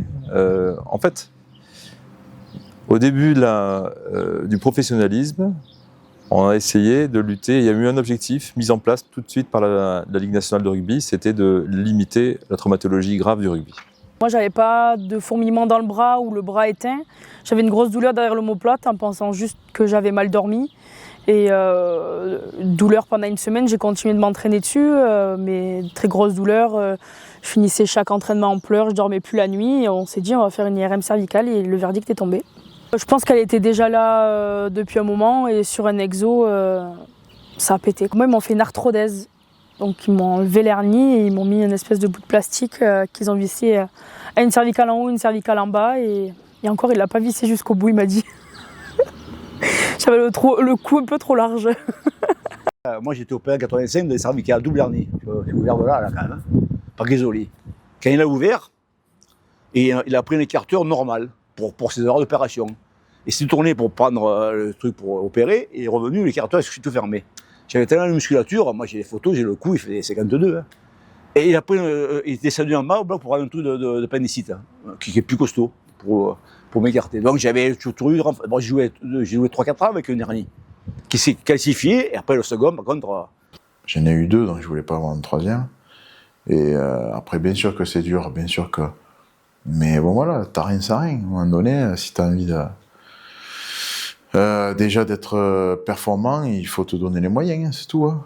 Après, si t'y arrives pas, ben t'y arrives pas. Mais si tu te dis, bon, j'ai rempli toutes tes cases, après, si t'es pas performant, ben c'est que voilà, les autres sont plus forts. J'ai commencé il y a 30 ans, on opérait de la colonne cervicale, il restait 4 jours au lit, il avait 3 mois de minerve, et puis après, on essayait de. Et en général, c'était la fin de la carrière.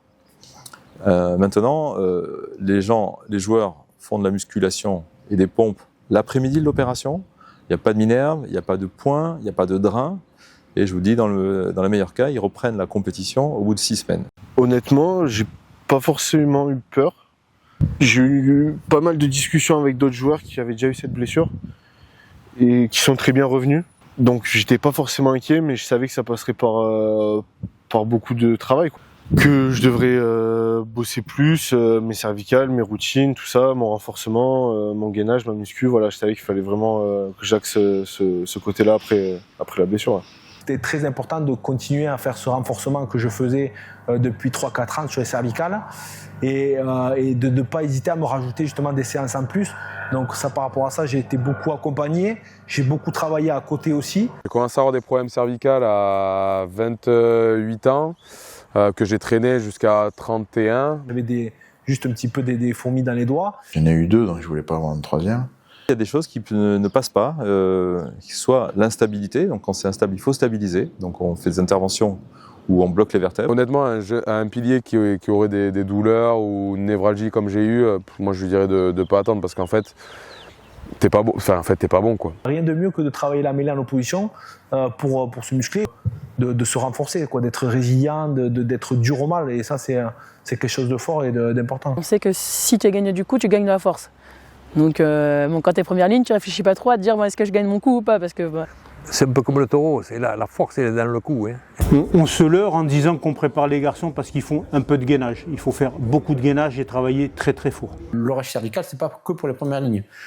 C'est vraiment à travailler chez tout le monde. Vous devez choisir entre une IRM et faire de la musculation cervicale. Il n'y a pas de photo, il faut faire de la musculation. En gros, si vous voulez rentrer à Polytechnique, il faut faire des maths. Si vous voulez faire du rugby, il faut faire du muscle. En particulier au niveau des cervicales. Dans le rugby, on n'en parle pas assez, mais ce côté force cervicale, c'est la première des protections en fait. La plupart me disaient qu'ils étaient plus en forme après l'opération qu'avant, parce qu'ils avaient fait tout ce travail de préparation cervicale dont ils ignoraient la nécessité au préalable. Si tu as un cou comme ça, tu peux avoir les cuisses comme ça, tu peux avoir des cuisses, faire de la... ça sert à rien. Hein. Tout ce qui est commotion peut être aussi atténué par un bon maintien du cou. Donc. Ce qui m'a frappé dans le début de ma pratique il y a 20 ans, c'est que la plupart des joueurs qu'on opérait, même les pros, n'avaient aucune conscience de la nécessité du travail cervical. Aujourd'hui, le risque s'est déplacé. On se rend compte que les accidents graves arrivent plus souvent sur troisième ligne, les centres, les ailiers. Après, j'étais à l'hôpital. J'ai vu des gens qui se sont blessés tout seuls en moto, en voiture, en plongeant ou en roulant vite, en faisant n'importe quoi. Et quelque part, moi, mon histoire m'a toujours plu. Que je me sois blessé au rugby, c'est comme un soldat qui se blesse à la guerre. J'ai toujours eu cette fierté de m'être blessé dans ma passion. Comme pour beaucoup, le rugby nous a beaucoup donné. Et il peut nous reprendre beaucoup aussi. Mais une chose est sûre, c'est que quand on a du mental au rugby, on lâche pas, quoi. Je ne vais pas vous expliquer que le rugby n'est pas un sport dangereux, c'est un sport de collision, mais il y a quand même une surmédiatisation faut dire que ce sont des chocs qui sont très télégéniques, tout ça, bien sûr, mais voilà, il faudrait mettre les choses en perspective. Et dans les collisions, il y a deux phases qui sont particulièrement à risque pour la colonne cervicale, c'est la mêlée et le plaquage. Mais ce sont des phases qui sont techniquement organisées, donc c'est pas n'importe quoi. On ne met pas quelqu'un comme ça dans l'arène. Non, non. Il y a un travail qui se fait de prévention. J'ai entraîné des centaines de types. Ma fierté, c'est que jamais, grâce à du Jésus-Marie, il y en a un qui se soit blessé.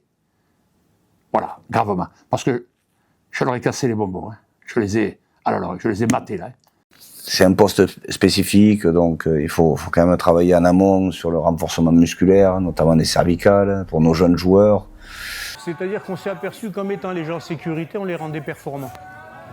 Et quand une personne était performante, elle était en sécurité.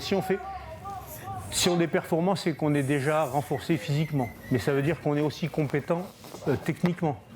Et donc la performance, c'est quoi? C'est quelqu'un de compétent qui a des moyens physiques. Donc en fait, sécurité et performance, c'est exactement la même chose. On s'est rapprochés. Ça fait que le positionnement du dos, du rachis cervical est impeccable. Les gars s'imbriquent avec, sur 50 cm, mais il y a l'impact, il faut l'impact. Qui dit impact dit sécurité. Je pense qu'il y a un gros manque de travail de renforcement musculaire statique. Déjà, avec des élastiques, alors on va pas faire la publicité, mais c'était des élastiques bleus, jaunes, qu'on trouve chez Decathlon facilement. Donc on fixe un endroit, et rien qu'en faisant un protocole de contraction isométrique de 8 secondes répété un certain nombre de fois, on arrive à gagner. Donc je pense que chez le mot d'ordre, enfin le message fort, déjà, faites du renforcement cervical. Les cervicales, c'est quand même la base. Si t'es pas gainé du cou, ça peut être compliqué après sur la suite, et on sait que si tu es gainé du cou, tu gagnes de la force. Donc quand tu es première ligne, tu réfléchis pas trop à te dire est-ce que je gagne mon coup ou pas, parce que comme tu sais que tu vas gagner de la force, tu le fais. Et puis c'est important pour la sécurité en mêlée, mais maintenant ils se sont aussi aperçus que sur les commotions finalement, c'est important d'avoir des bonnes cervicales parce que c'est ça qui te protège en fait sur les commotions, sur les plaquages ou autres. Pense à bien t'échauffer, bien te préparer, et parce que c'est la mêlée, je redis toujours, c'est très important, puis c'est très dangereux quand même. Et c'est échauffe-toi, prépare-toi. On se leurre en disant qu'on prépare les garçons parce qu'ils font un peu de gainage. Il faut faire beaucoup de gainage et travailler très très fort. Voilà. On ne peut pas faire un peu de gainage pour penser être en sécurité. C'est pas possible parce que ça n'est pas conforme aux efforts qui sont amenés à subir. Aujourd'hui, le pilier est le mieux protégé sur un terrain de rugby parce que de par la mêlée, de par l'entraînement qu'il fait, il a une musculature qui est forte. Et les mêlées, aujourd'hui, on a sécurisé au maximum, donc il y a très peu d'accidents de mêlée. Par contre, dans toutes les autres phases de jeu, que ce soit les rugs, les plaquages, là où un 3/4 n'a pas le renforcement qu'un pilier, il est plus en danger. Donc effectivement, aujourd'hui, le risque s'est déplacé. On se rend compte que les accidents graves arrivent plus souvent sur troisième ligne, les centres, les ailiers, et beaucoup moins sur la première ligne parce que on a un peu sécurisé la mêlée et surtout on a des piliers qui sont très entraînés au niveau cervical et protégés. Donc il faudrait qu'on renforce effectivement le rachis cervical de tous nos joueurs et ça c'est vraiment un message fort. C'est le rachis cervical, c'est pas que pour les premières lignes. Et quand je vais aux jeunes, je leur dis voilà, vous avez de la chance d'être en bonne santé. Comparé à d'autres jeunes qui sont handicapés, vous êtes bien, vous pouvez vous lever tout seul, faire ce que vous voulez. Et au rugby, si on vous apprend des gestes, des trucs, c'est pour vous protéger et protéger l'autre aussi. Voilà. Parce qu'autour au rugby, c'est pas tout de se protéger à soi. Maintenant, il faut qu'on protège l'autre. On peut pas avoir une attitude méchante sur un joueur qui est au sol, alors que nous, à l'époque, c'était le but du jeu, c'était de faire mal à l'autre. Aujourd'hui, ça a changé. À travers le rugby fauteuil, je prends plaisir à être auprès des jeunes, à leur raconter mon histoire. Et puis oui, je leur dis que le travail, de toute façon, j'invente rien, hein, mais le travail, c'est ce qui payera.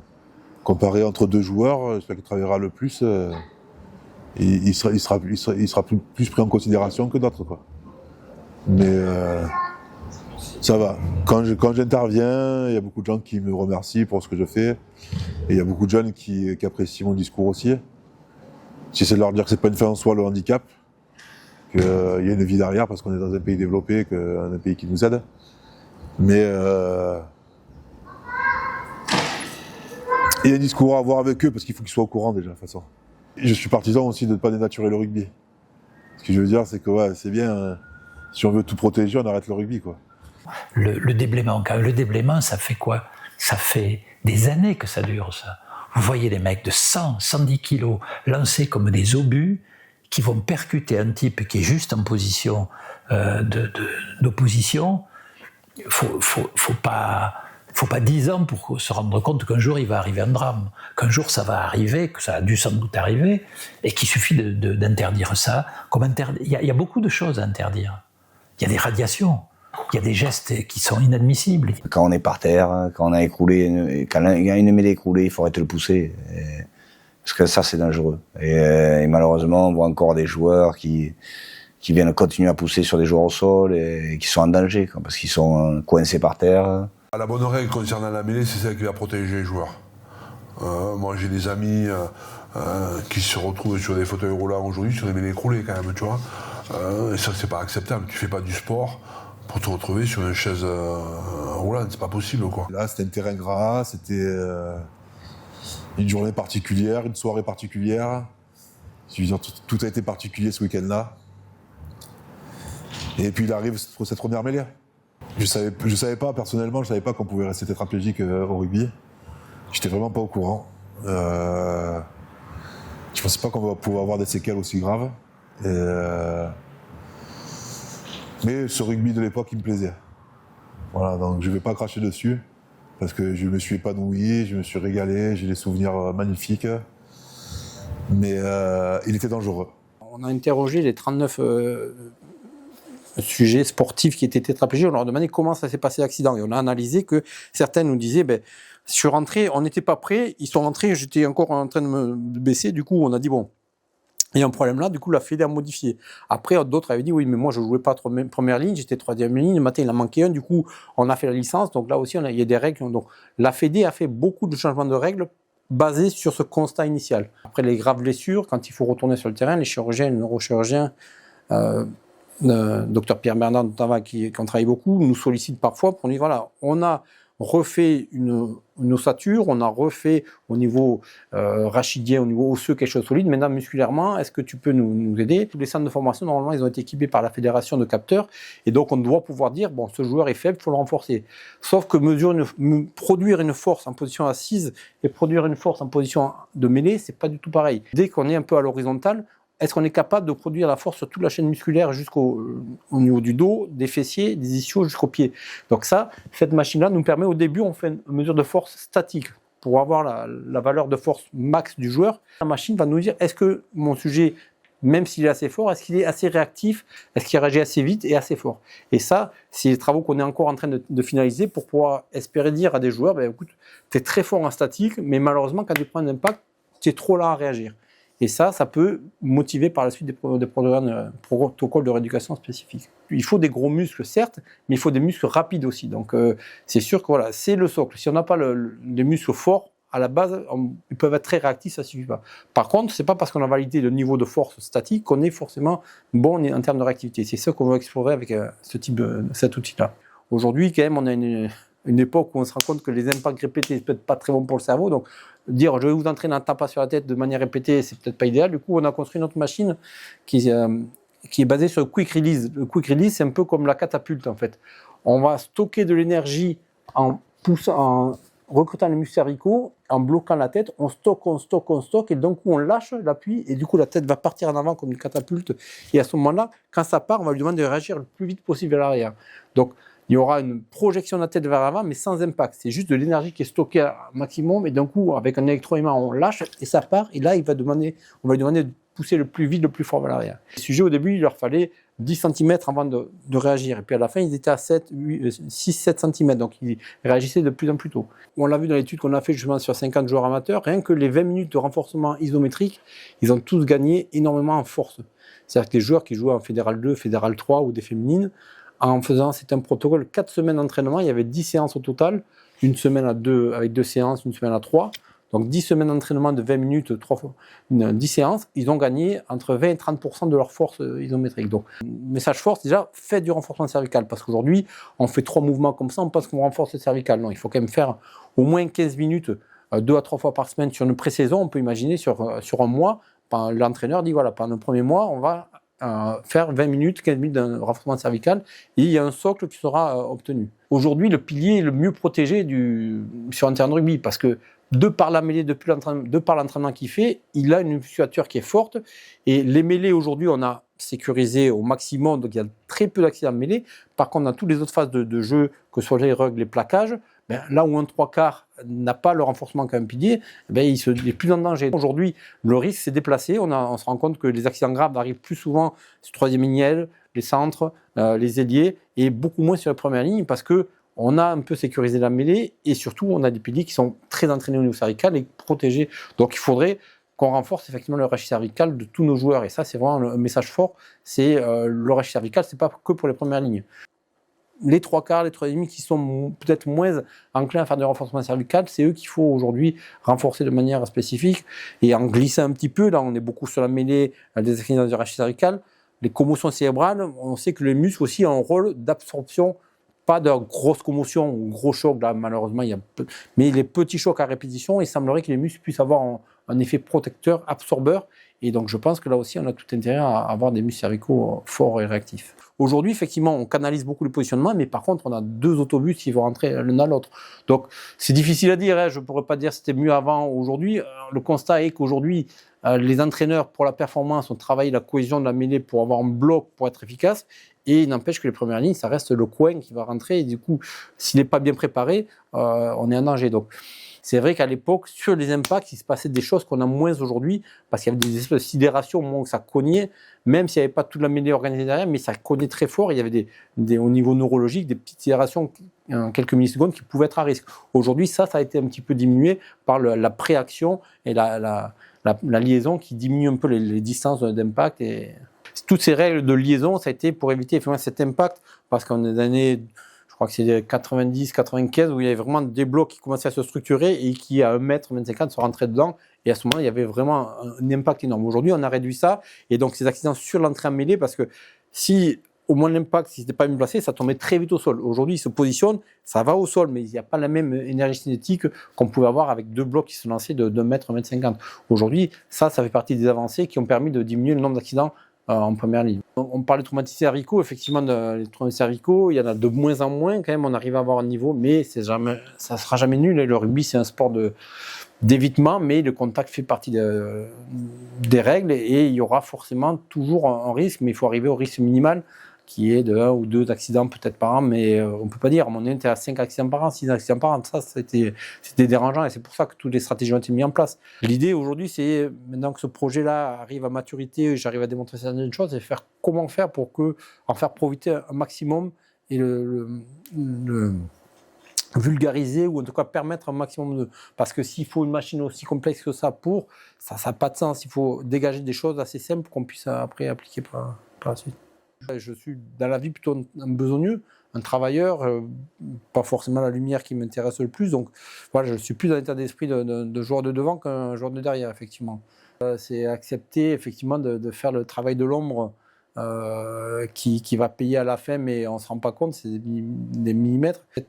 Cette humilité, ouais, effectivement, savoir que je domine l'autre aujourd'hui, mais qu'à tout moment, ça peut se retourner. Donc c'est rigolo parce que quand on voit les mêlées qui sont dominantes et qui gagnent, c'est pas le pilier qui lève les bras, c'est les 3e unis, les 3/4, tout le monde qui vient les féliciter, mais eux, ils ont fait l'effort, mais ils restent humbles. L'humilité, le travail. Moi, je dirais le travail, parce que le boulot, c'est pas que tu peux faire un cheval de train, un cheval de course, mais tu peux améliorer des mecs avec le boulot et surtout la passion. Il faut être passionné. Ouais, l'humilité, oui. Franchement, l'humilité, oui. Le devoir, oui. Peut-être, oui. Franchement, non. Mais c'est l'humilité. Parce que tu peux être un très très bon joueur de rugby. Mais si tu te fais secouer en mêlée tous les dimanches, t'es vite humble, quoi. Parce que le mec dit, ouais, je suis au bas de la mer, ouais, mais bon, en mêlée... Si on ne respecte pas son adversaire, on ne se respecte pas soi-même. On commence à jouer un rôle. Donc le théâtre n'est pas compatible avec le rugby. On ne peut pas faire du théâtre et jouer au rugby. De la politique peut-être, mais pas du rugby. les mecs qui te disent qu'ils ont toujours été forts en mêlée, ça n'existe pas. Et quand tu fais le marbeau, le dimanche d'après, tu te fais casser la gueule par un mec. Tu recules, te fais marcher dessus, tu es un peu humilié, tu vois. Automatiquement, ce que tu perds là dans le jeu, tu l'as plus beaucoup, tu le perds, tout descend. Pas faire le beau hein, quand tu pousses et que tu gagnes une mêlée, c'est pas toi. Hein. C'est le droitier, enfin, pour un gaucher c'est le droitier, le talon, les 2 deuxièmes lignes, les 3e lignes et le 8. Tu vois, c'est pas toi. Donc faire le malin, c'est je veux dire, c'est se croire un peu au-dessus des autres aussi, tu vois. On sait très bien que ça peut bien se passer un week-end, et si on fanfaronne un peu le week-end d'après, ça peut très mal se passer. Et voilà, et suivant le poste que tu joues devant, et notamment les premières lignes, ça peut faire très mal à la tête. La mêlée, tout seul, t'es rien. La mêlée, c'est grâce aux autres et grâce à l'ensemble que t'es fort. Les fanfarons, il y en a, mais ça dure pas longtemps. Hein. Tu n'es rien tout seul. Aujourd'hui, on peut avoir beaucoup d'ego et d'estime de soi aussi, sans forcément bomber le torse et faire le cacou. Moi, je trouve que la plus belle des réponses, c'est toujours l'acte. Tout le monde est au même niveau, tout le monde est humble. Respect avec ta première ligne, respect avec ton second ligne, respect avec ton pack. Un peu moins, mais respect avec les arrières parce que s'ils n'ont pas de ballon, ils ne vont pas pouvoir briller. Moi, humilité, honnêteté, c'est pareil, c'est respect et honnêteté. Si tu souffres, c'est ensemble, quoi. On peut dire, la mêlée, c'est à 8, c'est pas qu'une seule personne. J'ai jamais vu un mec, moi, après, il y en a qui sont costauds, mais pour moi, c'est 8 personnes. Et quand tu recules, c'est les 8 personnes qui reculent. Hein. T'as pas le pilier qui s'en va, qui recule tout seul, les autres restent, j'aime vu ça. Les scènes de devant, je pense que ça forme les 5 doigts d'une main, ça forme le respect, le combat, l'altruisme, la camaraderie, la solidarité. Voilà, toutes ces valeurs que tu peux retrouver dans une famille. Travail obligatoire, connivence, respect aussi, connivence obligatoire. Ah non, c'est le mieux. J'étais heureux de ce monde, parce qu'on n'est rien, si on est tout seul, on n'est rien. On doit tout aux autres, on se doit. C'est l'humilité, parce qu'il faut en avoir surtout. De l'humilité, de respect, après c'est de l'envie. Là aussi, on va redéfinir les grands traits de notre sport, mais un 3/4, il ne faut pas qu'il soit introverti comme un gros. C'est pas que tous les gros soient introvertis, mais on est en danger perpétuellement. On n'existe pas si on est tout seul. Le 3/4, c'est le contraire. Lui, justement, il faut qu'il soit indépendant, égocentriste, quand il le faut, même impertinent, parce que lui, c'est un sport presque individuel qu'il joue, quoi, à chaque fois qu'il a le ballon. Nous, c'est tout le contraire. Hein. On parle de la mêlée, on s'y rejoint. Tout seul, tu n'es rien. Donc c'est quand même le royaume des humbles, la mêlée, et le royaume des nounours. Il y en a qui ont besoin d'extérioriser, t'en as d'autres qui disent rien, t'en as qui sont un peu arrogants, t'en as qui te branchent, t'en as qui... voilà, bon après, il faut avoir des différences, mais à un certain niveau, point, on va dire. Et l'humilité, bien sûr que l'humilité. Alors ça, on l'apprend un peu avec l'âge. Hein. On l'apprend un peu avec l'âge, parce que des fois, quand on est jeune, on en manque un peu, et le rugby, il nous remet vite sur place. Il nous remet vite en place. Et je vais te dire même pas, parce que c'est la chose la plus primordiale à avoir. C'est avoir cette humilité rapidement, la perdre, parce que c'est bien des fois, quand on est jeune, d'afficher son mission et d'être qu'on est. Mais voilà, à un moment donné, on dit hop, c'est bon, je vais me taire, je vais travailler, je vais arrêter d'être arrogant. Savoir se remettre en question, il faut savoir accepter aussi la défaite, même si voilà, on est des grands garçons et qu'on n'aime pas perdre et qu'on n'aime pas le montrer, mais voilà, on apprend en faisant des échecs. Chaque adversaire que l'on rencontre, il faut vraiment le respecter, l'aborder surtout avec humilité, parce que aujourd'hui c'est une chose et demain sera bien sûr peut-être bien différent avec les mêmes adversaires, donc il vaut mieux être humble à ce poste. tout est mesuré, mais oui, enfin, même moi, franchement, je célèbre des mêlées comme si on avait marqué un essai, mais c'est tellement important quand c'est des introductions adverses et que tu arrives à gagner la mêlée, c'est tellement jouissif de voir notre mêlée avancer, tout ça, c'est tellement jouissif que des fois, oui, des fois on célèbre, peut-être même un peu trop, mais je pense que c'est important aussi d'extérioriser sur des moments comme ça. Après, on est un spécialiste des célébrations. Baptiste Ardosio, quand il domine une mêlée, il a tout le temps les bras levés. Mais bon, ça va, il gère plutôt bien, donc on peut rien lui dire. La caractéristique première du 5 de devant, c'est d'être humble, je t'ai dit. Les mecs qui lèvent les bras, t'as moi beaucoup levé les bras quand j'ai dit, mais ouais. Il y a qui font l'épopée, mais ça ne dure pas. Hein. Les mecs qui checkent 10 fois dans le match, ça me fatigue. Ça me fatigue parce que des fois, t'as des checkers sur le terrain, ils passent leur temps à checker les mecs, mais ils tuent personne. Une mêlée, tu es en apnée. Quand tu rentres dedans, tu respires pas. T'as pas le temps de respirer. T'es bloqué sur le temps que la mêlée dure, sur 5-10 secondes où t'es vraiment en apnée à pousser, à pousser. Et quand tu ressors de là et que tu sais que voilà, tu as apporté sur un moment clé du match quelque chose d'important, voilà, il faut s'exprimer, il faut se lâcher. C'est pas chambrer l'adversaire, mais c'est juste évacuer ce que tu as en toi pour... et ça rapporte de l'énergie, que ce soit dans le stade, que ce soit à tes coéquipiers, ça emmène quelque chose de spécial pour moi. Après, il y a une énergie positive que certains ont besoin de communiquer aux autres, mais voilà, moi, j'étais pas fan des grosses célébrations. Respecter toujours l'adversaire, ça, jamais, non. Je supportais pas de quelqu'un qui, un partenaire, hein, vraiment, non. Tout combat que j'aime pas, moi ça, non, parce que t'en pousses une, tu fais la célébration, l'autre c'est toi qui es déjà le cul, ouais, tu passes pour vraiment un con, tu vois, ça se fait pas. Et le respect du mec en face de toi, même si tu peux pas te le voir, le seul respect et la seule célébration et le plaisir, c'est de les avoir mis sur le cul. Rien que ça suffit. Célébration et célébration. C'est pas leur manquer de respect aux footballeurs, mais on n'est pas des footballeurs. Donc. C'est dans les yeux des mecs, c'est dans leurs gestes que tu vois s'ils sont fiers ou non. C'est pas dans levant les bras et en gesticulant. Être un peu plus sobre, mais après il y a une jouissance intérieure. Mais après de là à faire l'attaquant qui a marqué un but et faire 3 tours de terrain, c'était pas bon cas. Même quand on gagne une mêlée, quand on gagne une pénalité sur mêlée, vous verrez jamais les premières lignes se congratuler, se féliciter ou sauter de joie. C'est souvent les 3/4 qui viennent nous féliciter parce qu'ils n'y comprennent rien. Narguer, non, parce que j'ai été de 3e ligne, je suis passé pilier. Je ne suis pas devenu Garouette à 20 ans, à 21, non. J'ai fait un forgeant qu'on devient forgeron.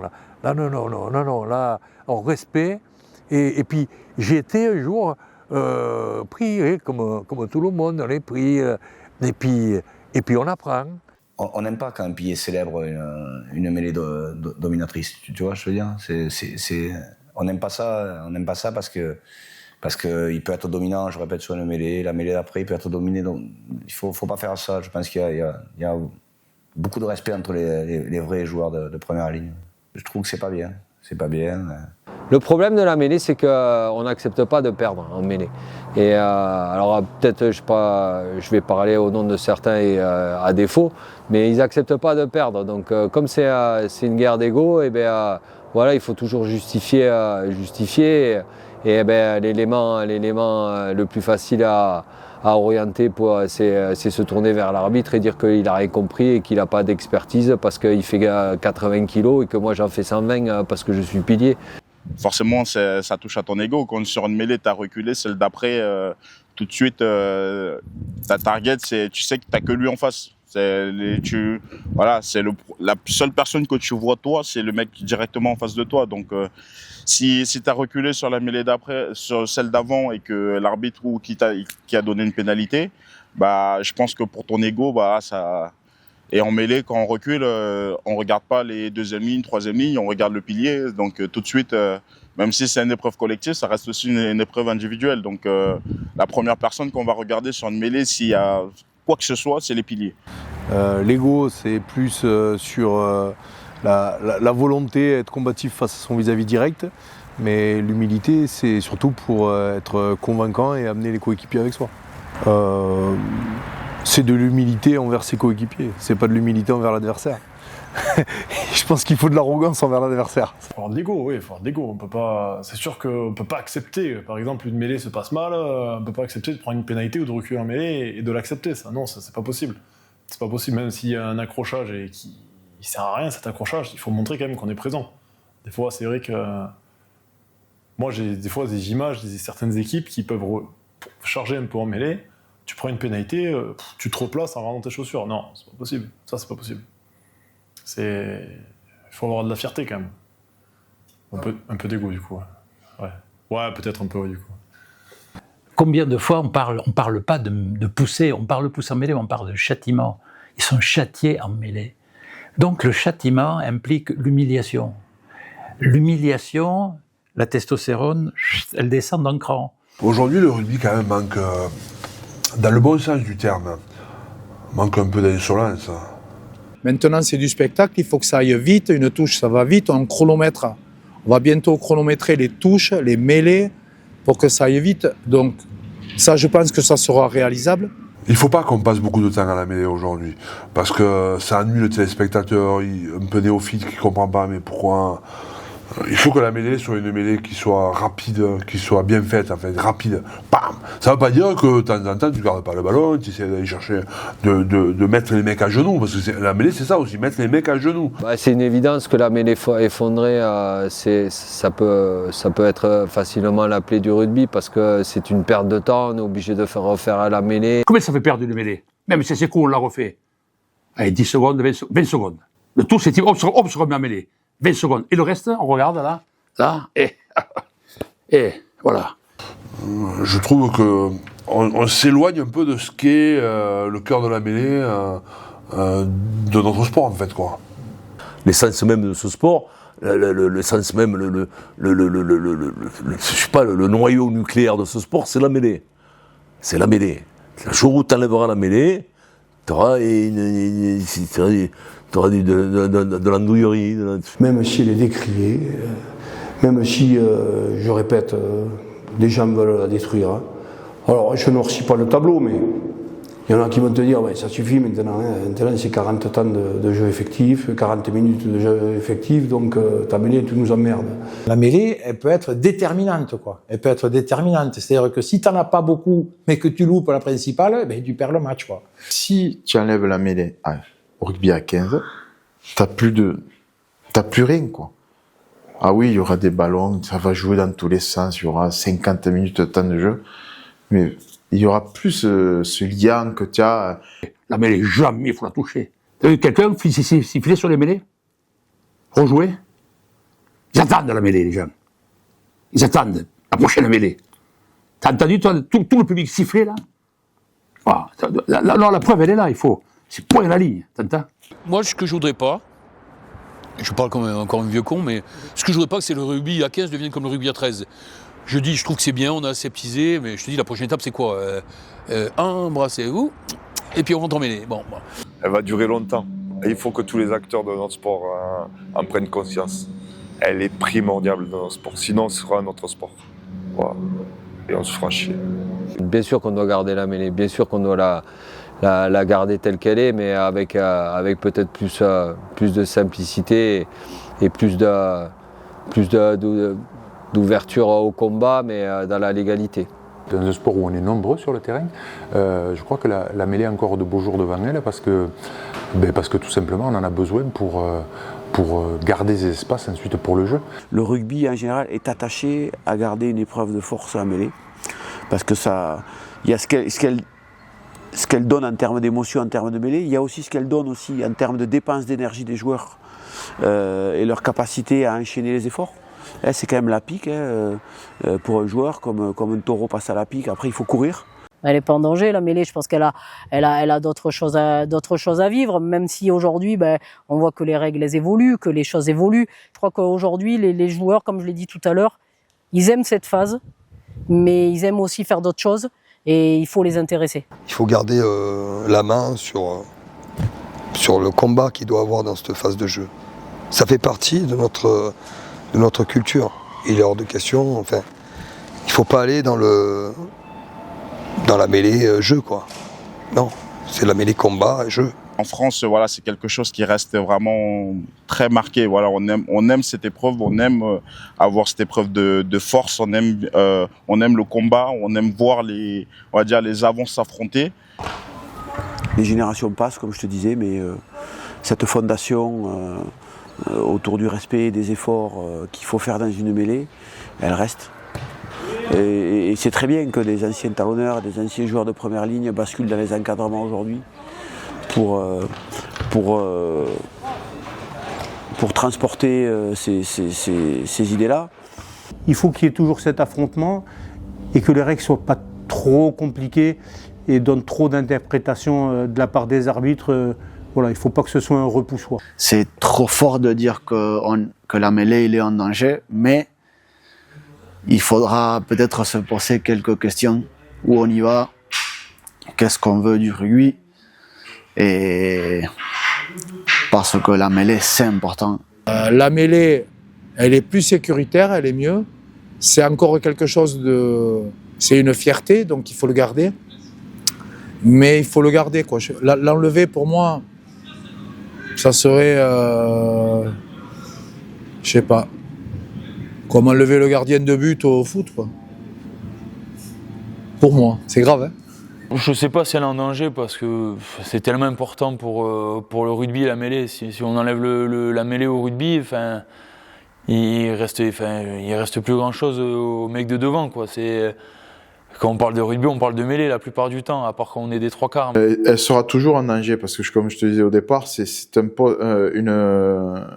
phase de jeu que les gens lambda ne connaissent pas. Elle est importante, et puis pour le public, et pour ça que j'ai dit quart on la est, même si j'ai dit quand même dans l'hémisphère sud, là, je ne vais pas dire, bon, je serais respectueux vis-à-vis des Australiens, là, et qui essaient de nous embobiner pour faire le moins de mêlées possible. Heureusement que les Blacks ne se laissent pas endormir.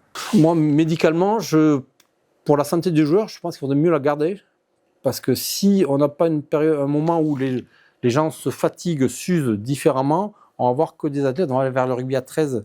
La mêlée fait partie du rugby. Sinon, on ne l'appellerait pas le rugby. Le rugby, c'est la mêlée. La mêlée, c'est indispensable. Et je le dis à tous les amis journalistes, punaise, faites tout pour que la mêlée reste. Après, on l'a améliorée. Comme on a amélioré la touche, qui était le bordel complet, la touche à l'époque. Maintenant, c'est aéré et tout. La mêlée a fait des gros progrès. Les arbitres l'arbitrent de mieux en mieux. Voilà, je veux dire, mais il ne faut pas supprimer la mêlée. Pour supprimer la mêlée, c'est la catastrophe. Ça fait que, en définitive, je l'ai dit l'autre jour, supprimer la mêlée, c'est une forme de racisme. Parce que le petit gros, il ne pourra plus jouer. Il ne rentre pas dans le cadre. On n'aura que des types dans 92, 14 et 140 kilos. Ils se mettront là, ils se poseront comme ça. Et le ballon. Non, la spécificité, où elle sera la spécificité? Où elle sera la spécificité? Non, c'est une erreur. Et puis, sur mêlée, souvent, justement, il s'enclenche de bonnes attaques. On fixe la troisième ligne adverse, la troisième ligne, le troisième ligne centre, le demi-mêlée reculant, ça fait que ça permet à l'équipe qui a le ballon de pouvoir faire un jeu très aéré. Non, mais moi, c'est mon avis, et puis là-dessus, je suis. Personne ne me fera changer d'avis. Voilà, et puis le haka, qu'il y a des connards qui veulent supprimer le haka. Des connards qui veulent supprimer le haka. Le haka, si tu enlèves, tu tues tout. C'est indispensable. Alors pourquoi ils font ça à quoi? C'est dans leur... J'y suis allé, moi, Fidji, entraîné. Je passais un mois là-bas. Et alors, c'est dans leur coutume, à tous. Nouvelle-Zélande, Fidji. Qu'est-ce qu'on va faire chier, là? Parce qu'ils font ça, ils tirent la langue. Là, il faut arrêter un peu, là. Là, on va loin. C'est comme les Huluberlus qui veulent arrêter la mêlée. 1, 2, 3, 4, 5.